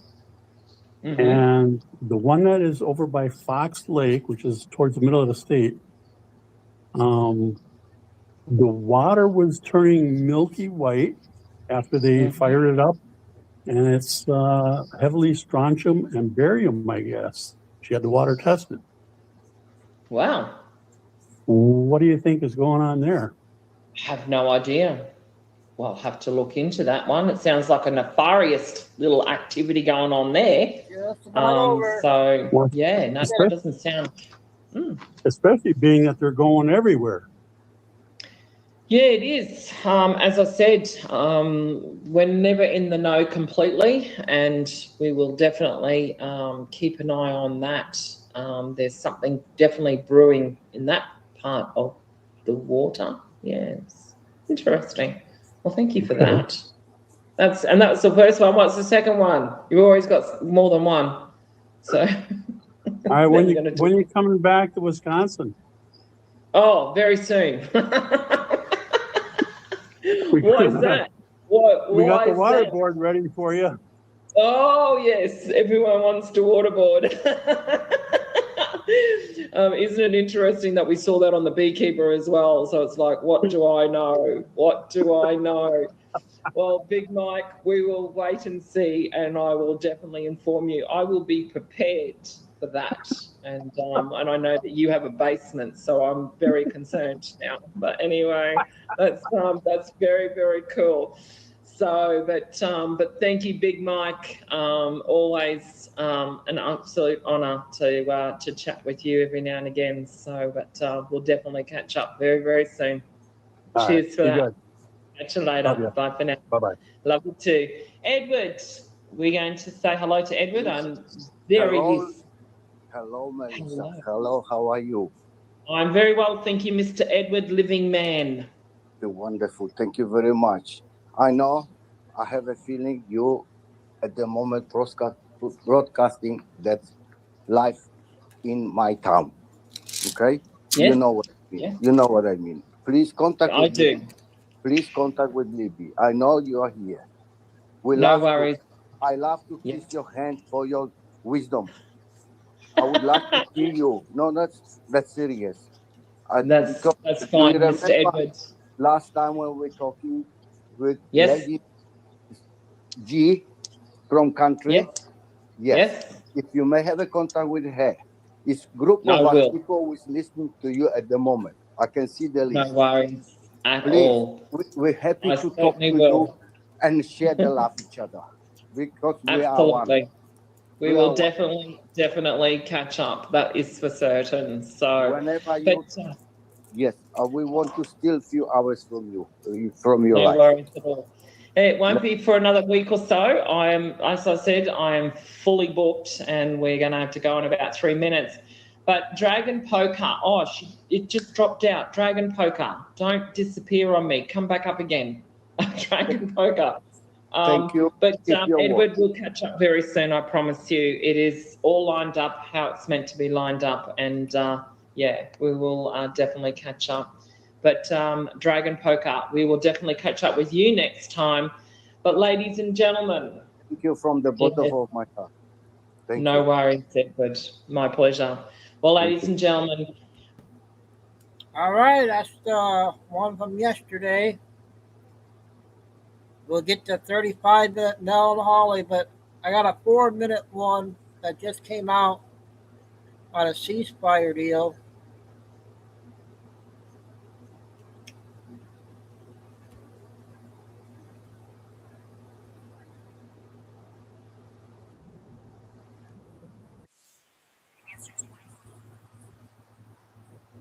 President Trump has announced a temporary 3-day ceasefire between Russia and Ukraine. The president posted on Truth Social, the ceasefire will start tomorrow. It coincides with Victor Day, which is celebrated by both countries. Well, what do you guys think of that? President says the ceasefire will include a prisoner swap involving 2,000 people.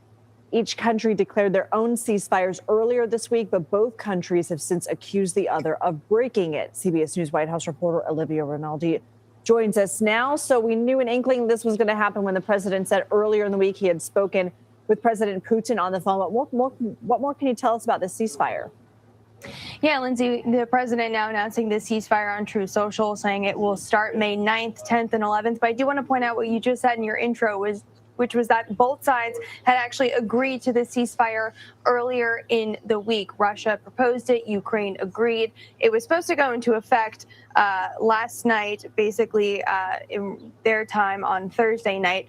And since then, they have both accused each other of violating said ceasefire. The thing that's interesting here is that President Trump says they agreed to it at his request. So notable, given the fact that, you know, the president has not put a lot of focus at the moment on ending the war in Ukraine, as the focus has really been on the war in Iran, specifically with Trump advisors. We also know that there are other Trump advisors who, or excuse me, other Ukraine advisors who are here in the U.S. meeting with Special Envoy Witkoff today. Quite notable. But on the point of it being the Victory Day ceasefire, the reason why that's notable is that normally this is that big parade that you see in Moscow, where you see all of the major military might that Russia likes to show off. You'll see that in the streets. However, this year, that's not going to happen. There's still going to be that parade, but our Aiden Stretch can report that this military parade will be held without Russian military hardware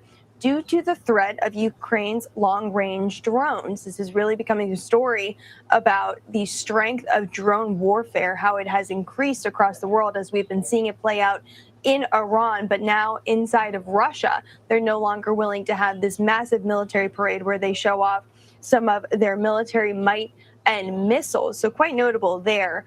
Certainly something to watch over the next couple of days as they will enter this ceasefire, whether or not there will be any type of violation. Also, whether the U.S. will turn its attention again to trying to get this war to be resolved. At the end of his Truth Social post, President Trump wrote he hopes it is the beginning of the end of a very long, deadly, and hard-fought war, but we'll have to see if this actually has any lasting impact to peace for both sides. Okay, Olivia Rinaldi, thank you. We will. So that's a big news update, you guys. What do you think of that one, huh?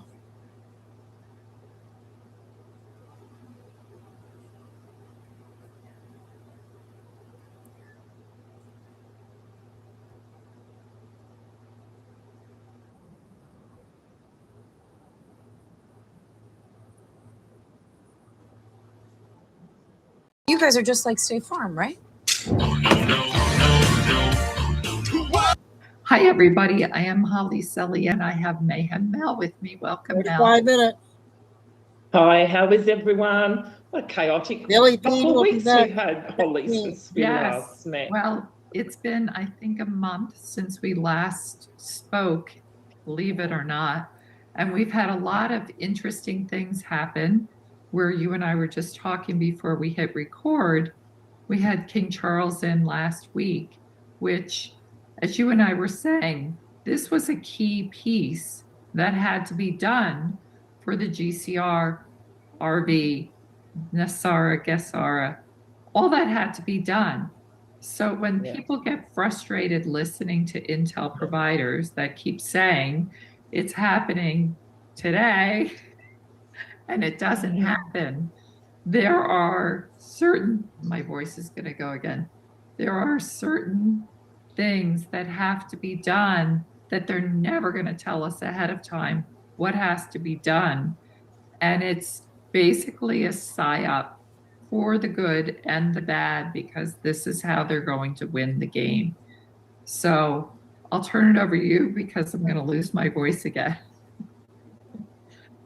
Well, you're going to hear my voice quite a lot today by the sounds of things. But ladies and gentlemen, welcome, welcome, welcome. And it is always a true honour. And I get very excited when I get to sit next to this lovely lady and have a good old chat.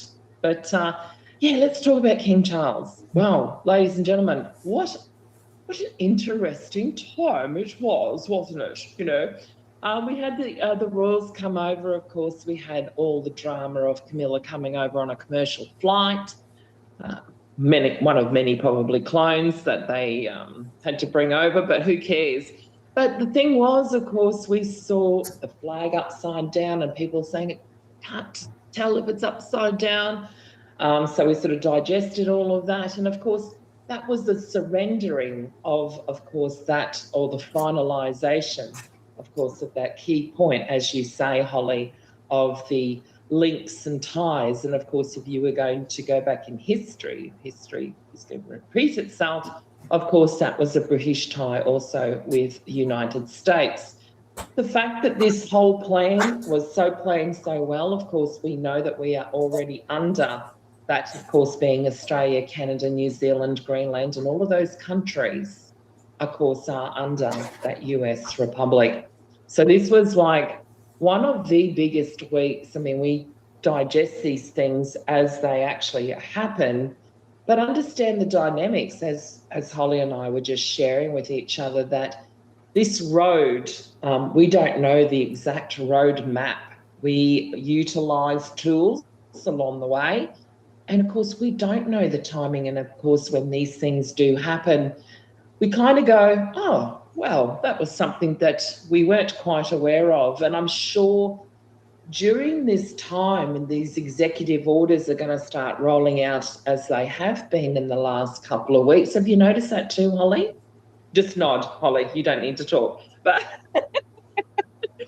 there has been this onset of executive orders being rolled out.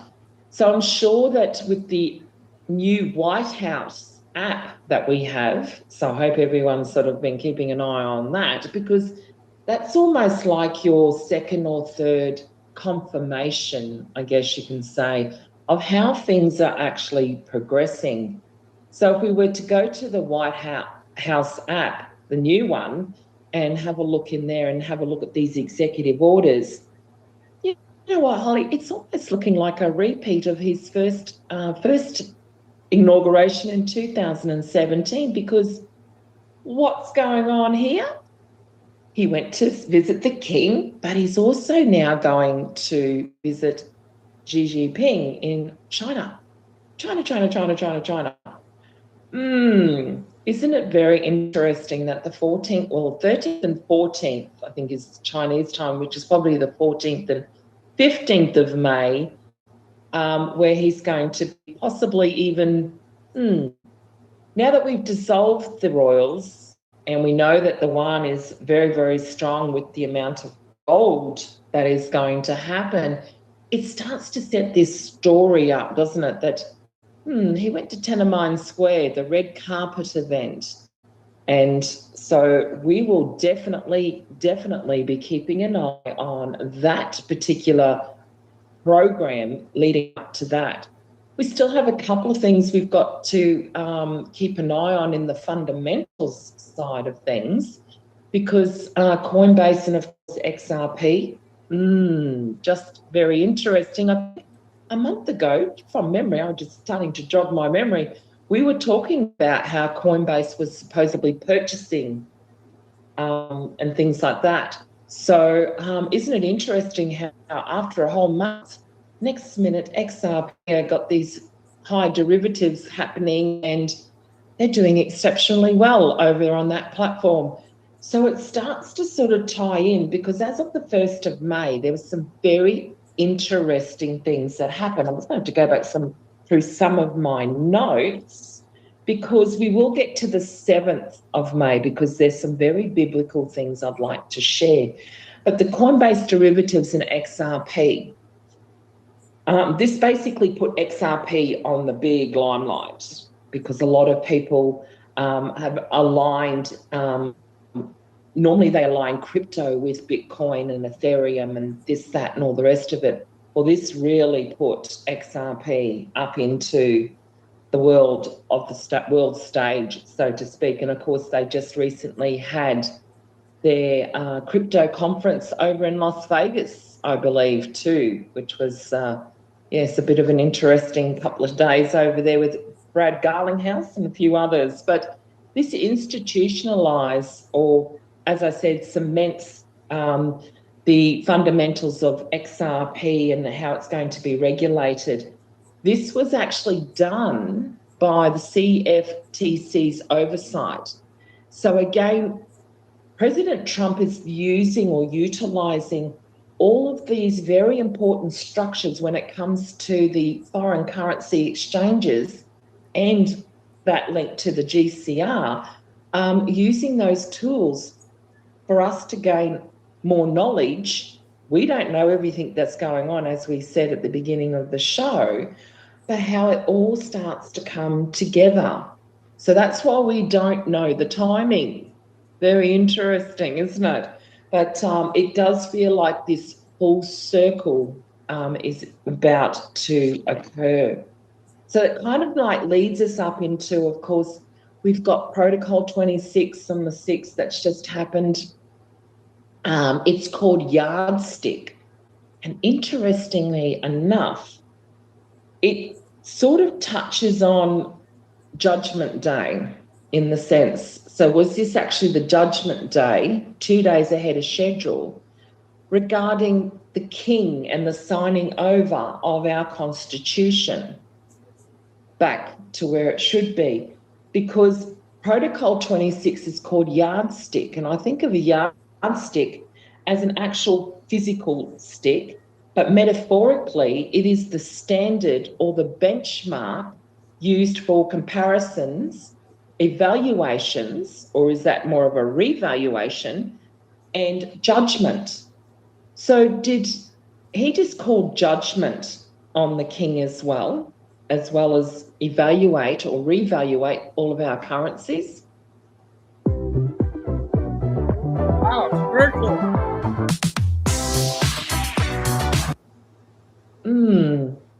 Geez, we're going to have to be keeping an eye on some, what's going on in the payment system as well. But faster, more programmable and institutionally ready is XRP more than ever. So when we talk about that, we also go into different benchmarks.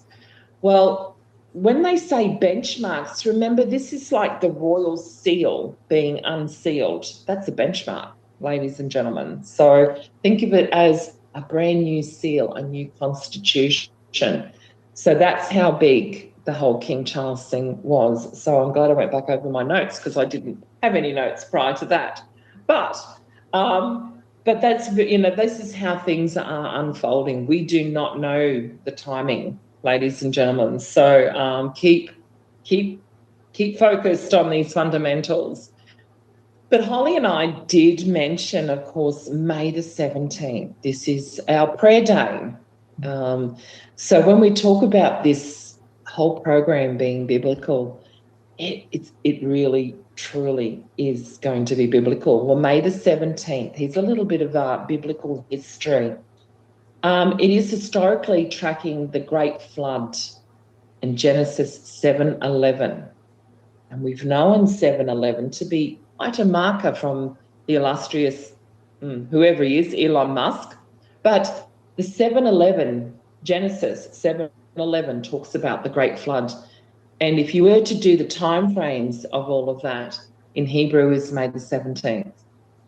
How interesting is that?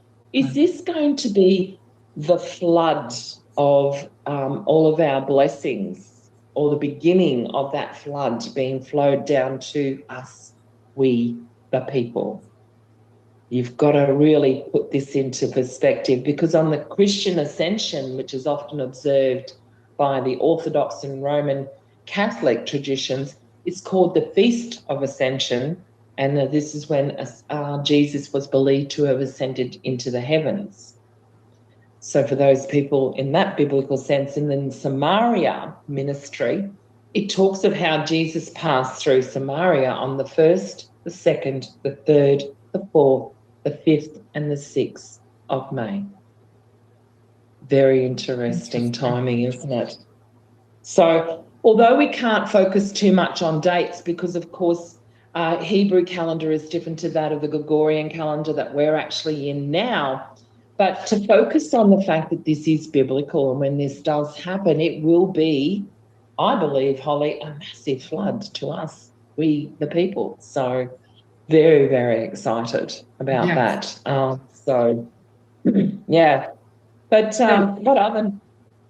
So with the dates, because everybody's trying to predict when this is going to go. Yes. As you and I both know, it's a military operation. Now, do you think the military is just going to randomly fly by the seat of their pants and willy-nilly keep saying bankers, stopped it, or, there was it's Mother's Day. I just read some news that it's Mother's Day, so they won't do it on Mother's Day because they don't want to interrupt it. But a military operation, they have to have a specific date that they're working towards. They will never tell us what it is, ever. And before I forget, a big happy Mother's Day to everyone out there on this Sunday as well. Yes, absolutely. But let's go into a different direction, because you know that I haven't got any notes, so I'm going off the cuff here. But let's think about Mother's Day for just one moment. When you think of a mother giving birth, it's almost like the pain of giving birth, isn't it? It really is. It's like the birth canal, perhaps. Is this the onset of a rebirth after Mother's Day? So that is certainly something to ponder on. For all those people who ponder on dates, let's ponder and give thanks to that of Mother Jesus and everything that is coming. So it could be a significant day.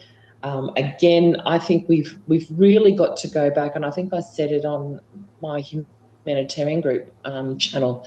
We've all got to take one step to the side for one moment and stay focused on life. We still have to live, and let's just satisfy not just for ourselves, but for our family and our children and our children's children, and just take one step aside on this Mother's Day. And I mean, to me, it's Mother's Day every day. If you're a mum, you can be a mum in so many different ways, Holly. You don't necessarily actually have to go through an actual birth, but I have many children that I have raised over my years, whether that be through situations or just simply being there for them as a mother figure. So when we take Mother's Day this particular Sunday, and every day, mind you, let's stop and reflect about how, it was to be that we have so many blessings in our life, because we truly, truly do. And I think we have to be kindly reminded of that sometimes, that we do have many, many blessings that we need to be grateful for every single day. So to all the moms out there, happy Mother's Day. And to all the dads out there, we can't forget the dads, it is Father's Day every day as well. We do celebrate that a little bit later in the year. But certainly, no, you are not forgotten, because there is a lot of dads out there that do play the role of a mother as well. So I try not to congregate it just all about the women, so to speak, because there is a lot of very, very strong men out there who show their feminine side to look after their children, whilst the children don't physically have perhaps a motherly figure, but their dad plays that role. So also to all of those dads out there as well. So, and granddads, grandmas, whoever is playing that role, you are never forgotten. So just a little reminder. But yeah. Absolutely. So let's move on through the month of May. Is a lot of pivotal dates coming up. I'll go to 4 o'clock. And then, the big expectancy is by July 4th for our 250th celebration. In your best guesstimate, and I'll chime in with mine, do you see this culminating for We the People, this RVGCR that everybody is so desperately waiting for, happening by July 4th? We have grown to 75 people now, and the constant has been Capital One Business.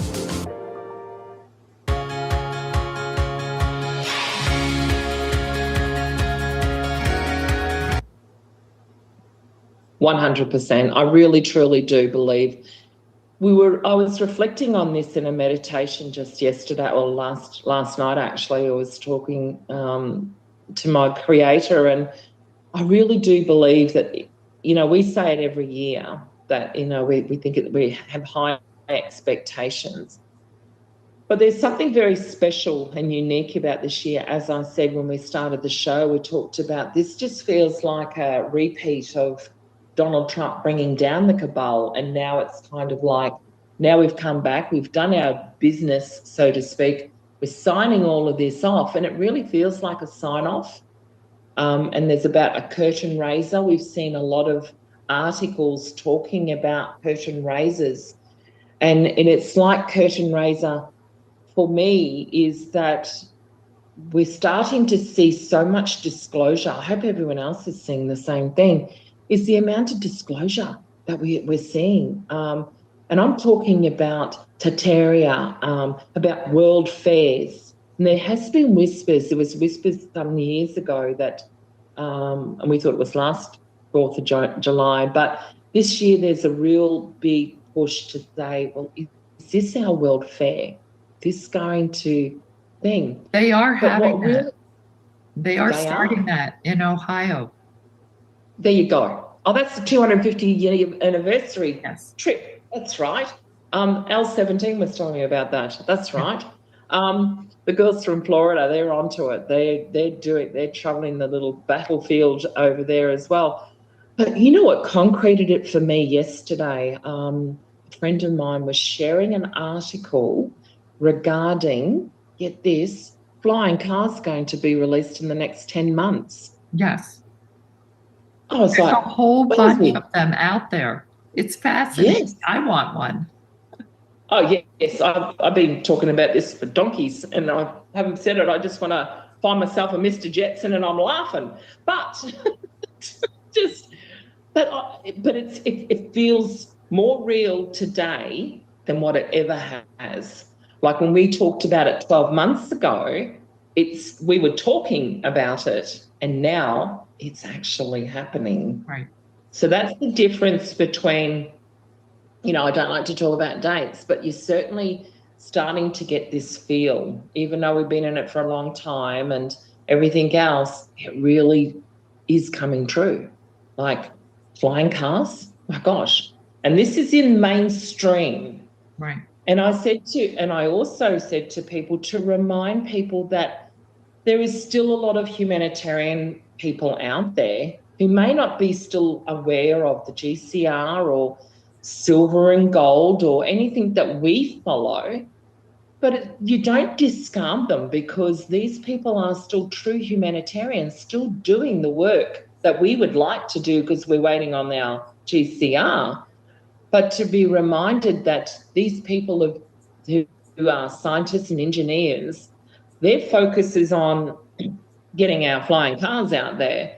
That is still a humanitarian, because we need those people out there to make this happen, to make sure they're safe and this, that, and all the rest of it. Which reminds me, so all those big towers and all these data centres could be also linked to our flying cars. Just putting that little bit of input out there. We were talking about these data centres, Holly, in our humanitarian group the other day. And I said there could be any number of opportunities coming out of those data centres, because they are popping up everywhere. Yes. Whether we want to believe they are good or bad is irrelevant. But the amount that are going up, you'd have to say that the white hats are definitely involved. And as we say, we are not privy to everything, so we can't always assume that it's going to be bad. Right. Because if we're going to have flying cars running around, ladies and gentlemen, they're going to need, I want to make sure that those darn things know where they're going and they don't go AWOL on me. So if they're going to be data centres everywhere across the states, then I know for a fact that it's like I can get to that data centre, that data centre. These are all going to be data centres, and they're using water. Watch the water, Holly. Let's go back to watch the water. And this, that, and all the rest of it. Of course, water is a multitude of currents, electricity. We talked about how water absorbs certain energies and frequencies as well. It has a memory when it's frozen. So there's many, many elements to, everyone's still so focused on possibly going to the negative rather than the positive. And it's not about King Charles coming to town. It's like, hurry up, it's already done, he's already dead. No. There's things that we have to do to make sure that our flying car, as well as the whole Constitution is done in a, political way, that it is done and it is done correctly. And yes, it's taken a lot of time, but boy, when this is all said and done, let's remind people also that when it is all done, then we start to live hundreds and hundreds of years of peace. So we are actually doing our humanitarian work whilst we wait, and wait we will, because it is all in God's timing. So, Right. But yeah, it is very exciting. We have to focus on what we can see in front of us right now. And if I'm seeing flying cars, oh boy, am I excited about that. I don't get to sit on a train anymore for 47 hours to cross the states. So I'm very excited. So yeah. It is exciting. It is. Another key piece of this that's picked up a lot of speed very quickly is the new prime minister for Iraq. He came out of the blue. He was just within 2 days had 50% of his government already. And I think it's already done now, like in a week. Boom. Like we've been waiting years for the government to get done over there. And Well, this I'm guy glad came you out, brought- never heard of his name beforehand. Exactly. So here's a little heads up. They officially, he should have that completed, I believe, by this Friday. And they officially did that on the quantum system, just so you know.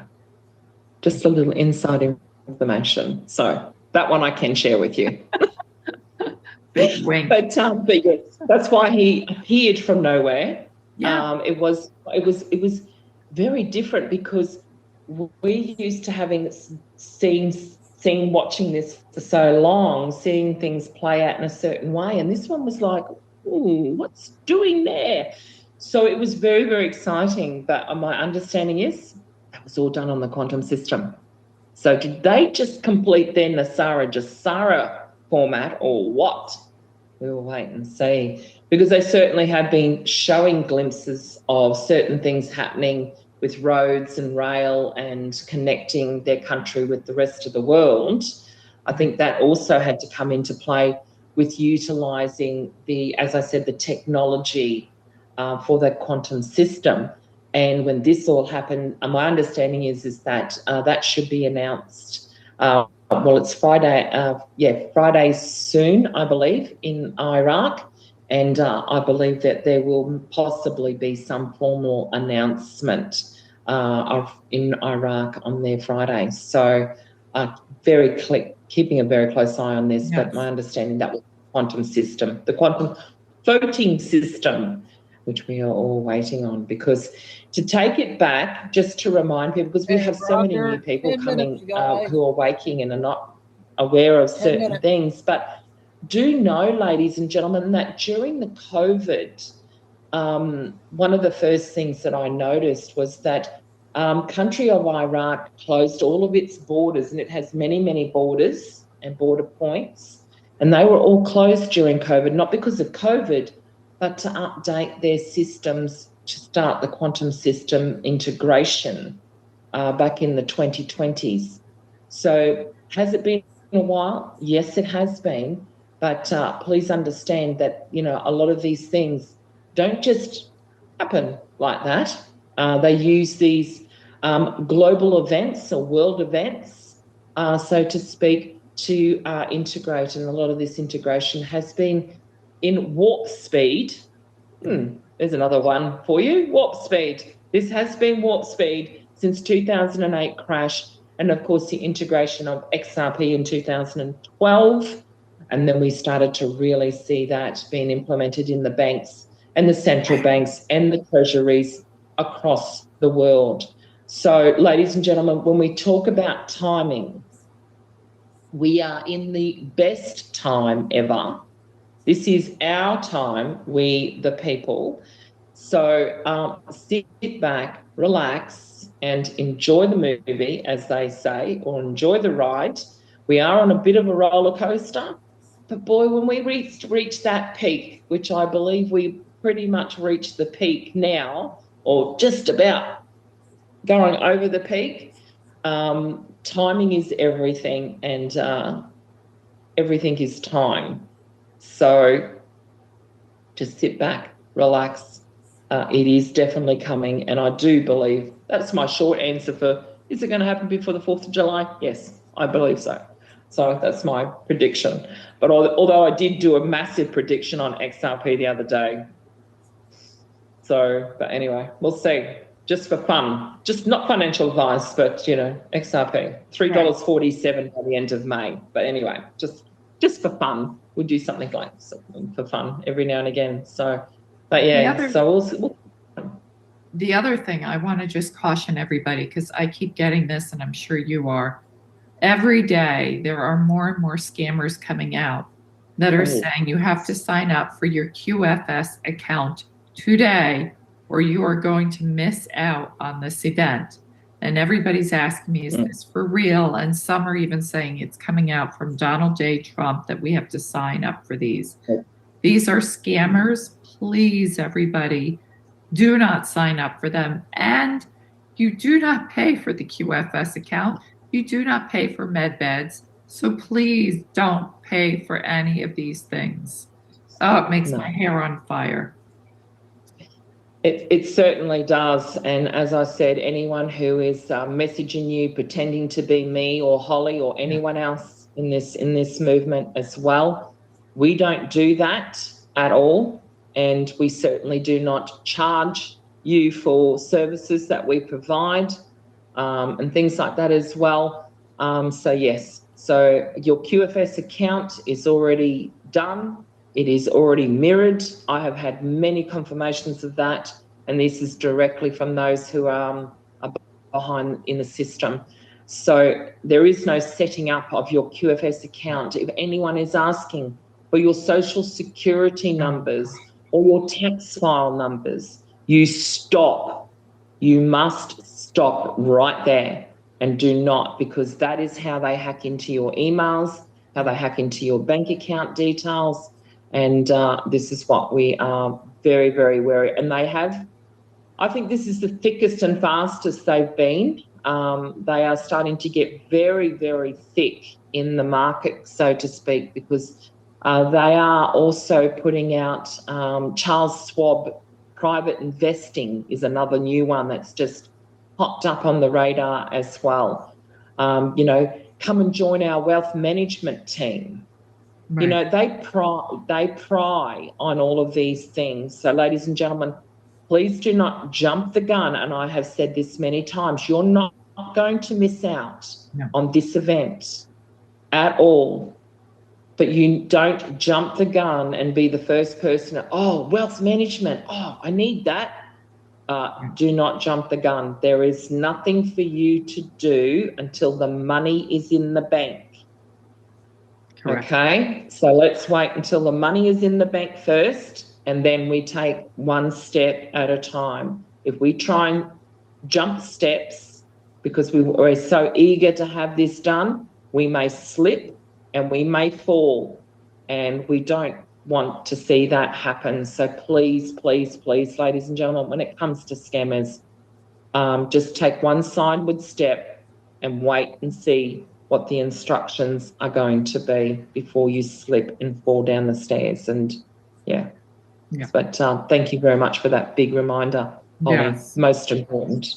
Very, very important. Especially as we get closer, these scammers are getting really clever with their spiel they're giving people. And, you know, it's very convincing.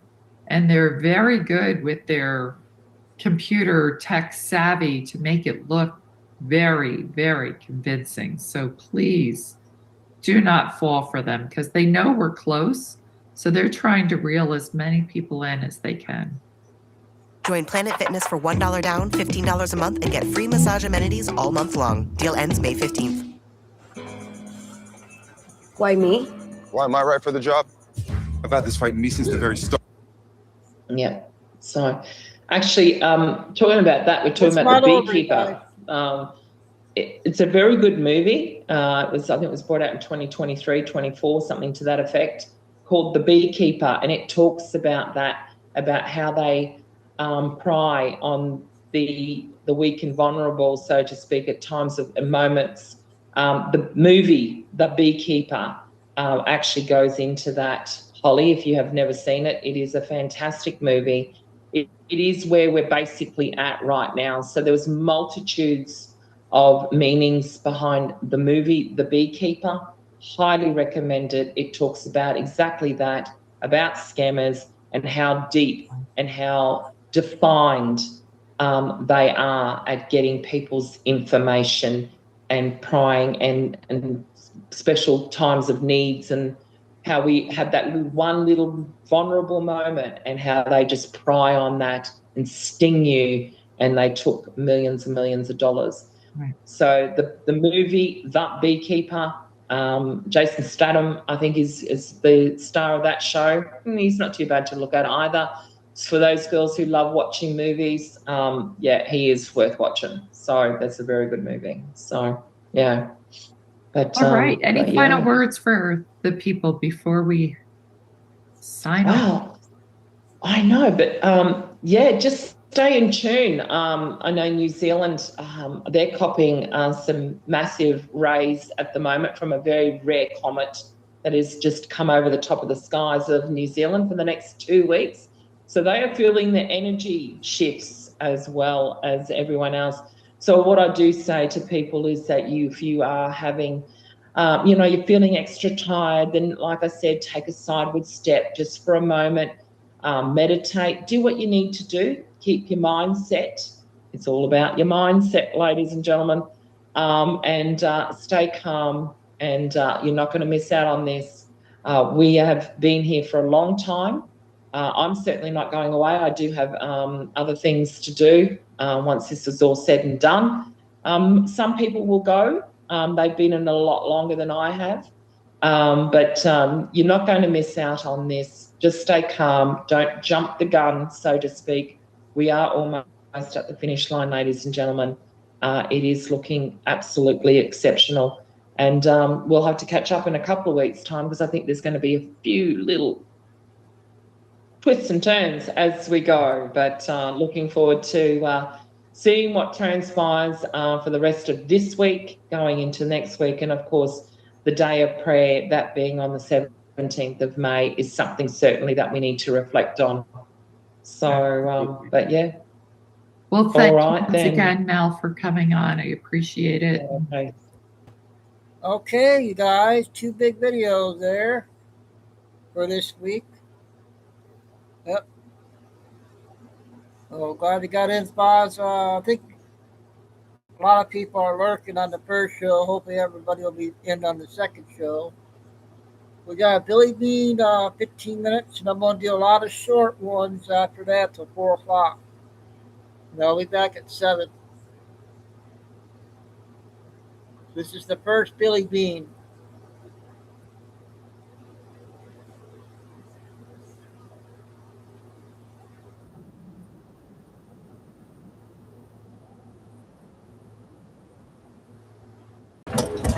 Hi. Could you please submit your expenses today? You have those expenses. Welcome to Truth by Billy Bean, 14 flash update, May 8, 2026, time in Texas, about 1 p.m. And thanks for like, subscribe, and share. Some of the things we'll cover: an M2 flare, and UVB radiation. And the U.S. is investigating all of the Mexican consulates inside the U.S. President Trump maintains that the ceasefire holds in Iran.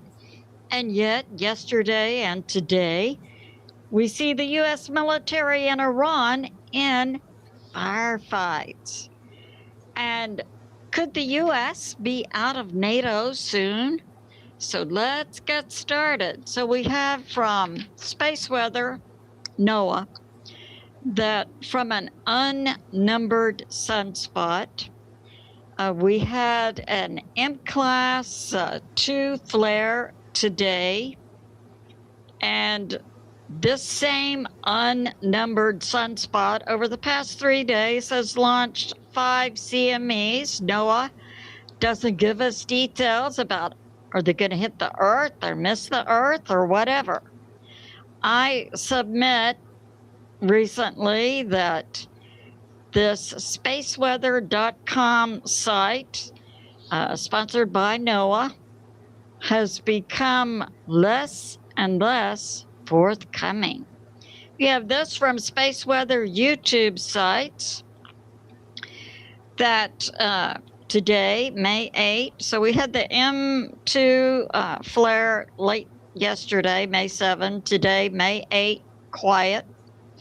And there's an interesting paper on Space Weather YouTube talking about with the Earth's electromagnetic shield decreasing in strength, it's letting in more UV, B as in boy, rays of radiation. We have 3 levels of radiation, A, B, and C. Now, if you search C, the internet will tell you that it never hits the ground. And yet, we've had many sources over the past 2 to 3 years who say, yes, in some sectors over the Earth, so we can have the Earth's electromagnetic shield, an interaction with the ozone, and have like holes in our shield, letting in increased levels of radiation going from A to B to C.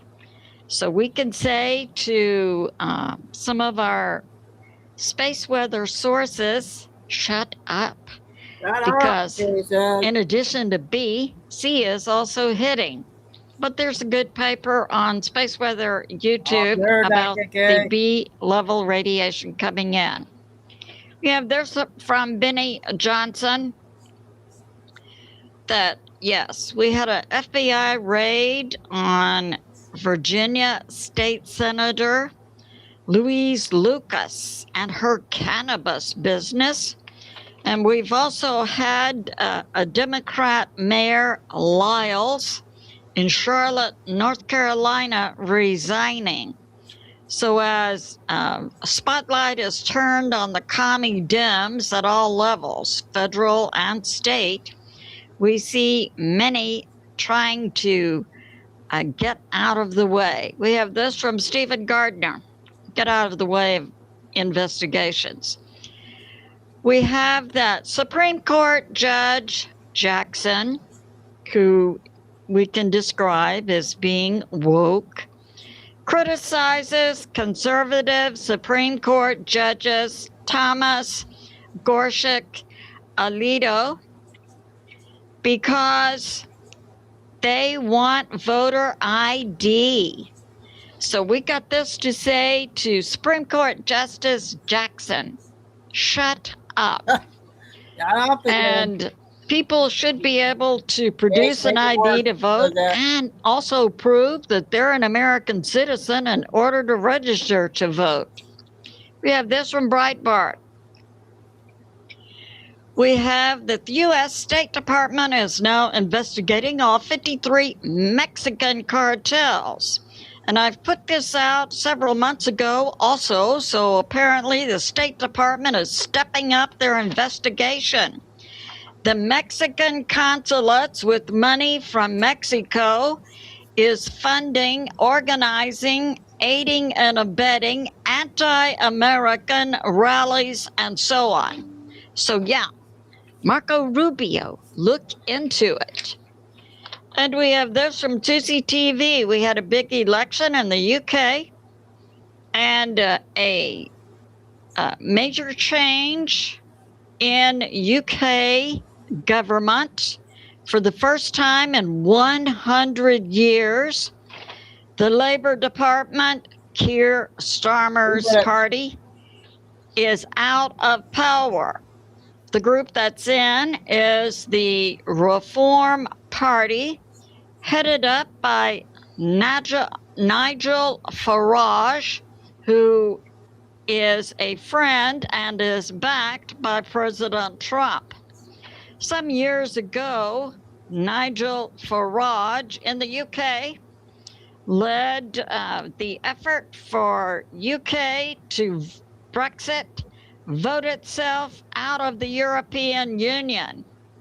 So Nigel appears to embrace many of the same qualities that President Trump and the MAGA movement also embrace. Now, the Labour Party is encouraging Keir Starmer to resign because his party's no longer in power. But of course, he's refusing. So this will be interesting. We have this from MonkeyWorks. New Briar Sunday Swirls. Our classic vanilla, now loaded with truffles and caramel. This is how you Sunday. Nope. Did you change the air filter? Oh, just go change the air filter. My ex would have done it. Guys, stop. It's easy. You just go to... That we're not seeing any U.S. diplomatic flights from the U.S. government to certain European countries, including the UK, France, Italy, Spain, Portugal, and that there's more and more talk about the U.S. getting out of NATO and the impact this would have on Europe would be to substantially reduce the military defense posture of the Europe. It would also impact their money to support NATO. And this would not substantially change the U.S. Positioning in European military bases because the U.S. military bases in Europe operate under bilateral agreements with the host country, not through NATO. So we can only see the U.S. getting out of NATO as being positive for the U.S. So that's going on. And what's going on in Iran with the U.S. military? We saw yesterday firefights breaking out between Iran, and then the U.S. military responded in a defensive posture. President Trump maintains that the ceasefire holds and that the U.S. military is only responding in a defensive manner. We had yesterday Iran attacking 3 U.S. destroyers that were passing through the Strait of Hormuz. They launched these 3 U.S. ships, missiles, drones, and so forth. The USS Truxtun, the Peralta, and the Mason, at which time the U.S. military responded defensively. And we understand the U.S. military and the UAE have hit the Qasem Island, the Iranian port Bandar Abbas Plus. CENTCOM says the U.S. military hit back to defend its ships, and that the 3 U.S. destroyers received no damage. But the U.S. military then hit several locations in Iran, targeting military targets, including Iran, intel locations, command and control, missile and drone launcher sites. That began yesterday, continued all night, and exchange between Iran and the U.S. military, and we're hearing also is continuing today. So we had last night about 11:30 p.m. Eastern Standard Time. U.S. refuelers up over Israel, Jordan, and the Middle East, turning their transponders off. We had Thursday, the U.S. military hitting Iran. And we had also last night, the UAE also ordering its people to shelter in place when Iran again hit the UAE last night with ballistic missiles, cruise missiles, and drones. So we have this today, May 8, U.S. intel. The U.S. has hit 2 empty Iranian crude oil tankers that tried to run the blockade. Now, yesterday, the U.S. military hit an Iranian crude oil tanker and took out its rudder when the tanker refused to stop.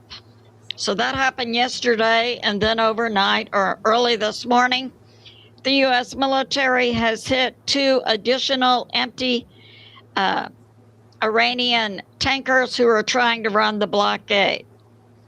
We have that Iran has hit, in the past 24 hours, Dubai Airport, plus UAE, plus other ships in the Strait of Hormuz. We understand this morning Iran has set on fire in the Strait of Hormuz 4 ships. And this is being verified by NASA satellites. We have from Zero Hedge. Today, May 8, Friday, we can confirm that 2 empty Iranian tankers have been hit by the U.S. as they tried to run the U.S. blockade from Duran about Russia and Ukraine. So we know that Zelensky, outside of the Ukraine, is putting out all these threats to Russia about hitting Russia's May 9 military parade, at which time Russia said, if that happened, then Russia would flatten Kiev. Well, Zelensky, outside Ukraine, continues to poke the Russian bear and gives warning to diplomats in Moscow that they should evacuate. So that's going on. It's good to be in prayer for America, President Trump, the U.S. military, and world peace. I love you, and I'll see you soon. Okay, we're rolling right along here. We got about 15 minutes left. I got one from the judge, another bust they made. And I got a 5-minute Kennedy video. I'll save the other ones for tonight.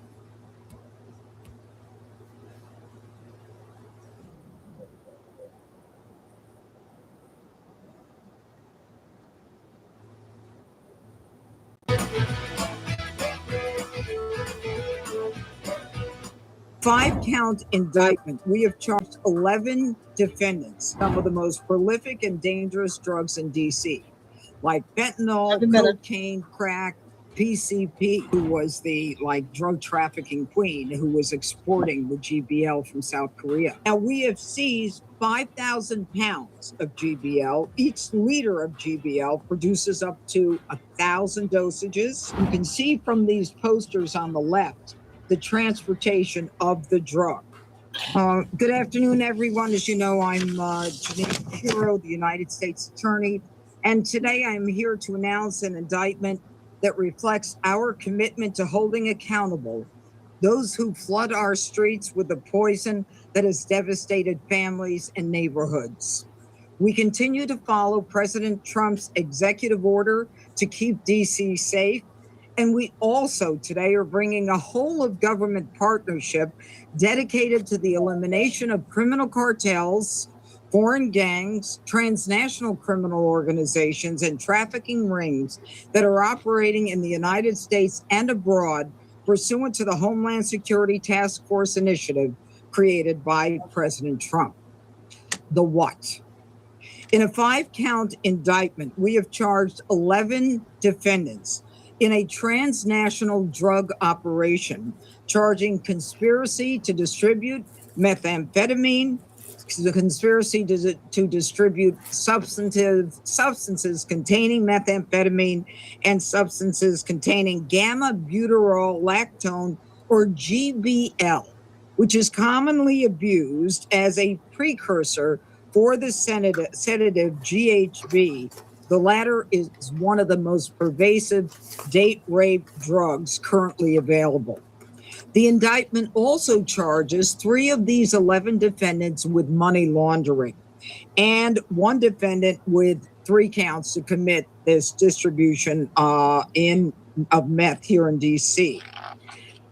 My office opened this investigation 2 years ago after we learned that D.C.-based targets were distributing meth and GBL in D.C., and that stemmed from information from an overdose death.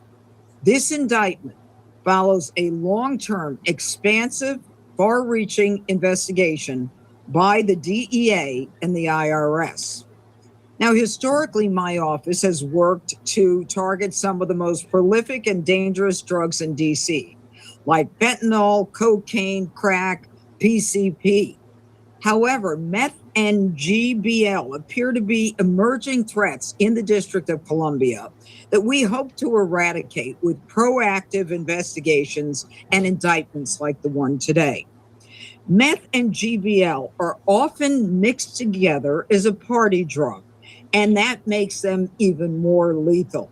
And CDC research shows that methamphetamine is the second most commonly found drug among individuals who fatally overdose. And GBL is a Schedule I narcotic that upon consumption, the body metabolizes into GHB, the date rape drug. Now, we have seized 5,000 pounds of GBL. Each liter of GBL produces up to 1,000 dosages, and each dosage is the size of the cap on a water bottle, resulting in up to 600,000 dosages per monthly shipment of 600 liters, which has a conservative street value of $3 million a month and over $40 million in the 14 months that this indictment covers. We've seized over 75 pounds of methamphetamine, much of it with 90% purity, and this represents 140,000 individual dosages with a street value of over $8.5 million. The how. This investigation is a classic example of vertical prosecution, where investigators start with local distributors and build out the drug trafficking network for maximum impact. You can see from these posters on the left the transportation of the drugs. We identified a drug trafficking network operating through the East Coast, primarily through the Acela corridor from New York City, Philadelphia, Baltimore, and DC. And the GBL itself was moved from South Korea to New York and New Jersey. And then from New York and New Jersey, it came through the Acela corridor to Washington. Now, the flow of meth came from Los Angeles to New York and directly to Washington, D.C. We believe the meth originated in Mexico. So, folks, this was not a low-level drug operation. This was a sophisticated transnational network run by well-educated individuals with MBAs and college degrees. They wanted to start a drug empire. As part of their scheme, the conspiracy set up a several sham shell corporations, both in New York and Washington, and they dedicated and named themselves as a beauty product company.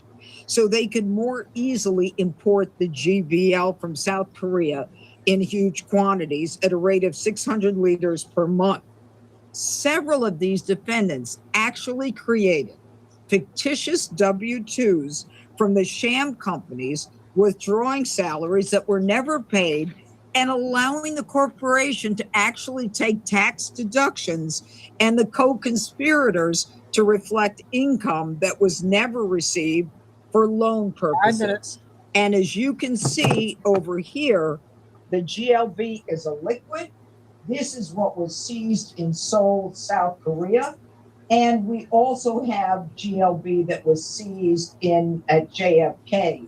And they are wrapped to look as though they are beauty products, which of course they were not. Warrior Strong unlocks breakthroughs, discovers solutions, and power. Now, as a result of the takedown, GLB is a liquid. And there was a woman by the name of Soyeon An who was sending GLB throughout the world, including Australia, Europe, and the United States. She is now being housed by the South Korean government in their prison facility. But working with our South Korean counterparts, prosecutors and agents identified South Korean suppliers to shut down the exportation of GBL from South Korea. And as a result of our work, South Korea was able to identify and arrest 5 South Koreans and seize 1.6 tons of GBL, the largest domestic seizure of a controlled substance ever recorded in South Korea. So here in the United States, we have 11 defendants. Last week, we arrested 7 East Coast-based defendants, and we executed 25 search warrants across 6 judicial districts, including in DC, Baltimore, Alexandria, Philadelphia, Manhattan, Brooklyn, Albany, and Miami, all of them federal districts. And this morning, we arrested the 2 California defendants and executed 2 more search warrants. During those additional takedowns, we got $150,000 in cash, more methamphetamine, and more GBL, ketamine, as well as cocaine. So far, an additional defendant, Gregory Wallace, is now being charged with gun possessions as part of his, or in furtherance of his narcotic trafficking, as well as conspiracy and intent to distribute meth and GBL. Based upon the quantities that we have charged, all of these defendants face a mandatory minimum of life, of 10 years and up to life on count 1. Now, let me note that one of the defendants we have just been able to identify by the name of Artemio Jacoba Magana. He is an illegal. We are trying to find out exactly where he is from, but we are continuing to execute search warrants, and there is no question that this will actually spring out to more cases. I think the amazing part of it for us is that we were the ones who alerted the South Korean law enforcement regarding this individual who was the drug trafficking queen who was exporting the GBL from South Korea. And it was the largest seizure that has ever been made in South Korea. But I don't know. Who wants something of this? George Eliopoulos, I'm going to let him talk and answer the question. Good afternoon, everybody. He's a prosecutor. I hope we don't clash. No worries. As the judge said, South Korea was manufacturing GBL. A huge amount of GBL was being created by Ms. An and her corporations. GBL does have some legitimate uses. For example, it might be found in truck cleaning solutions. It might be found in other types of legitimate, but Ms. An was using it for purposes of having it consumed by individuals as an illicit drug. And the people that she was selling it to, again, they were attempting to acquire the illicit drug in order to redistribute it together with methamphetamine in the United States. So it was created in South Korea, but it was created for purposes of being used as an illicit drug to be used with methamphetamine. Okay, that was a big update there from the judge. Okay, and last one, 5 minutes, favorite senator. And I'll be back at 7.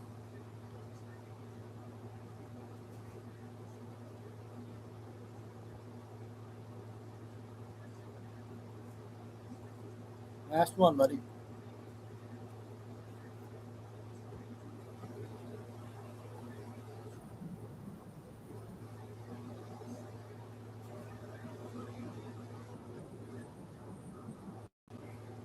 Is trade and tariffs. They have both been much in the news lately. There are really only two reasons why a country would impose a tariff. And every country in the world, to my knowledge, does have tariffs. There are only two reasons for a country to impose a tariff. First, for national security. I think it's virtually unchallenged that China, if it could, would destroy the United States of America. Not the people of China, but the government of China. I regret to say that, and I hope someday we'll live in a world where that isn't the case, but I think it's undoubtedly and unconditionally the truth. So if China is determined to, let me try to use a more neutral word, to undermine the United States of America, I could see where we would want to limit some of our goods, such as, let's say, semiconductor design equipment. We would limit the sale of some of our precious technology to China. That's what I mean by national security. But the other reason, and the reason that most countries use a tariff, is to protect the domestic industry. Let me give you an example. These are not two countries, but they're two states, and this would be unconstitutional, but I think it'll serve my purpose. Let's suppose I'll be that back at 7. Louisiana, which has the best king cakes in the Milky Way, can produce a king cake for $10. And our friends in Alabama, they can produce a king cake, not nearly as good as Louisiana's, but their best they can do is to produce it for $12. Well, I would not agree, but I could understand the elected officials in Alabama will say, well, Louisiana's king cake's $10. Our king cake is $12. We want to produce our king cake bakers here in Alabama, so we're going to impose a tariff. What would that do? Let's suppose they impose a $4 tariff. So now the king cake, better king cake made in Louisiana, sold in Alabama would cost $14, and that would force people to buy the $12 Alabama king cake. Now, my personal opinion is that most Alabamians, who are very smart people, would pay extra for the Louisiana king cake because it's so much better. But that's how tariffs work. If you have a domestic industry, like a king cake bakery, and you want to protect it from competition to allow it to grow and employ the people in that particular country, then you impose a tax, a tariff on folks on the outside of your country who want to sell into your country. I want to say this unequivocally. Canada is one of my favorite countries in the world. And the American people and the people of Canada are friends. And I would like our economies to be friends. And I mean that. But lately we've been having a gentle disagreement. Some would say not so gentle in terms of tariffs and trade and our economy. Canada and the United States of America do a lot of business with each other. In 2024, the United States sold to the people of Canada about $350 billion in goods. It's a lot of goods, $350 billion. Canada sold Canadian goods to the United States in the amount of $412 billion. So there's what we call a trade deficit of $63 billion. The first topic I'd like to talk about. Okay, that's the latest one on Kennedy there. Another good one. But, yep. All right, this is going to end the first show. Hope we have out there. We got 3 big videos on the first show. And Mel's hour, and Mel and Holly, the 35, and Billy's first 15. We'll do the short ones tonight. And see what happens if there's any breaking in between. So everybody have a good dinner and have a good weekend. If I don't see you tonight or the weekend. Tim and Lucy, we're the only ones in the mods. Hopefully we'll get everybody back tonight. God bless everybody. Love all. Remember, please stay alive. Stay safe. Stay strong. Keep the faith. Never give up. Signing off. Chico Dude for show number 1 on a Friday. We'll see you back at 7.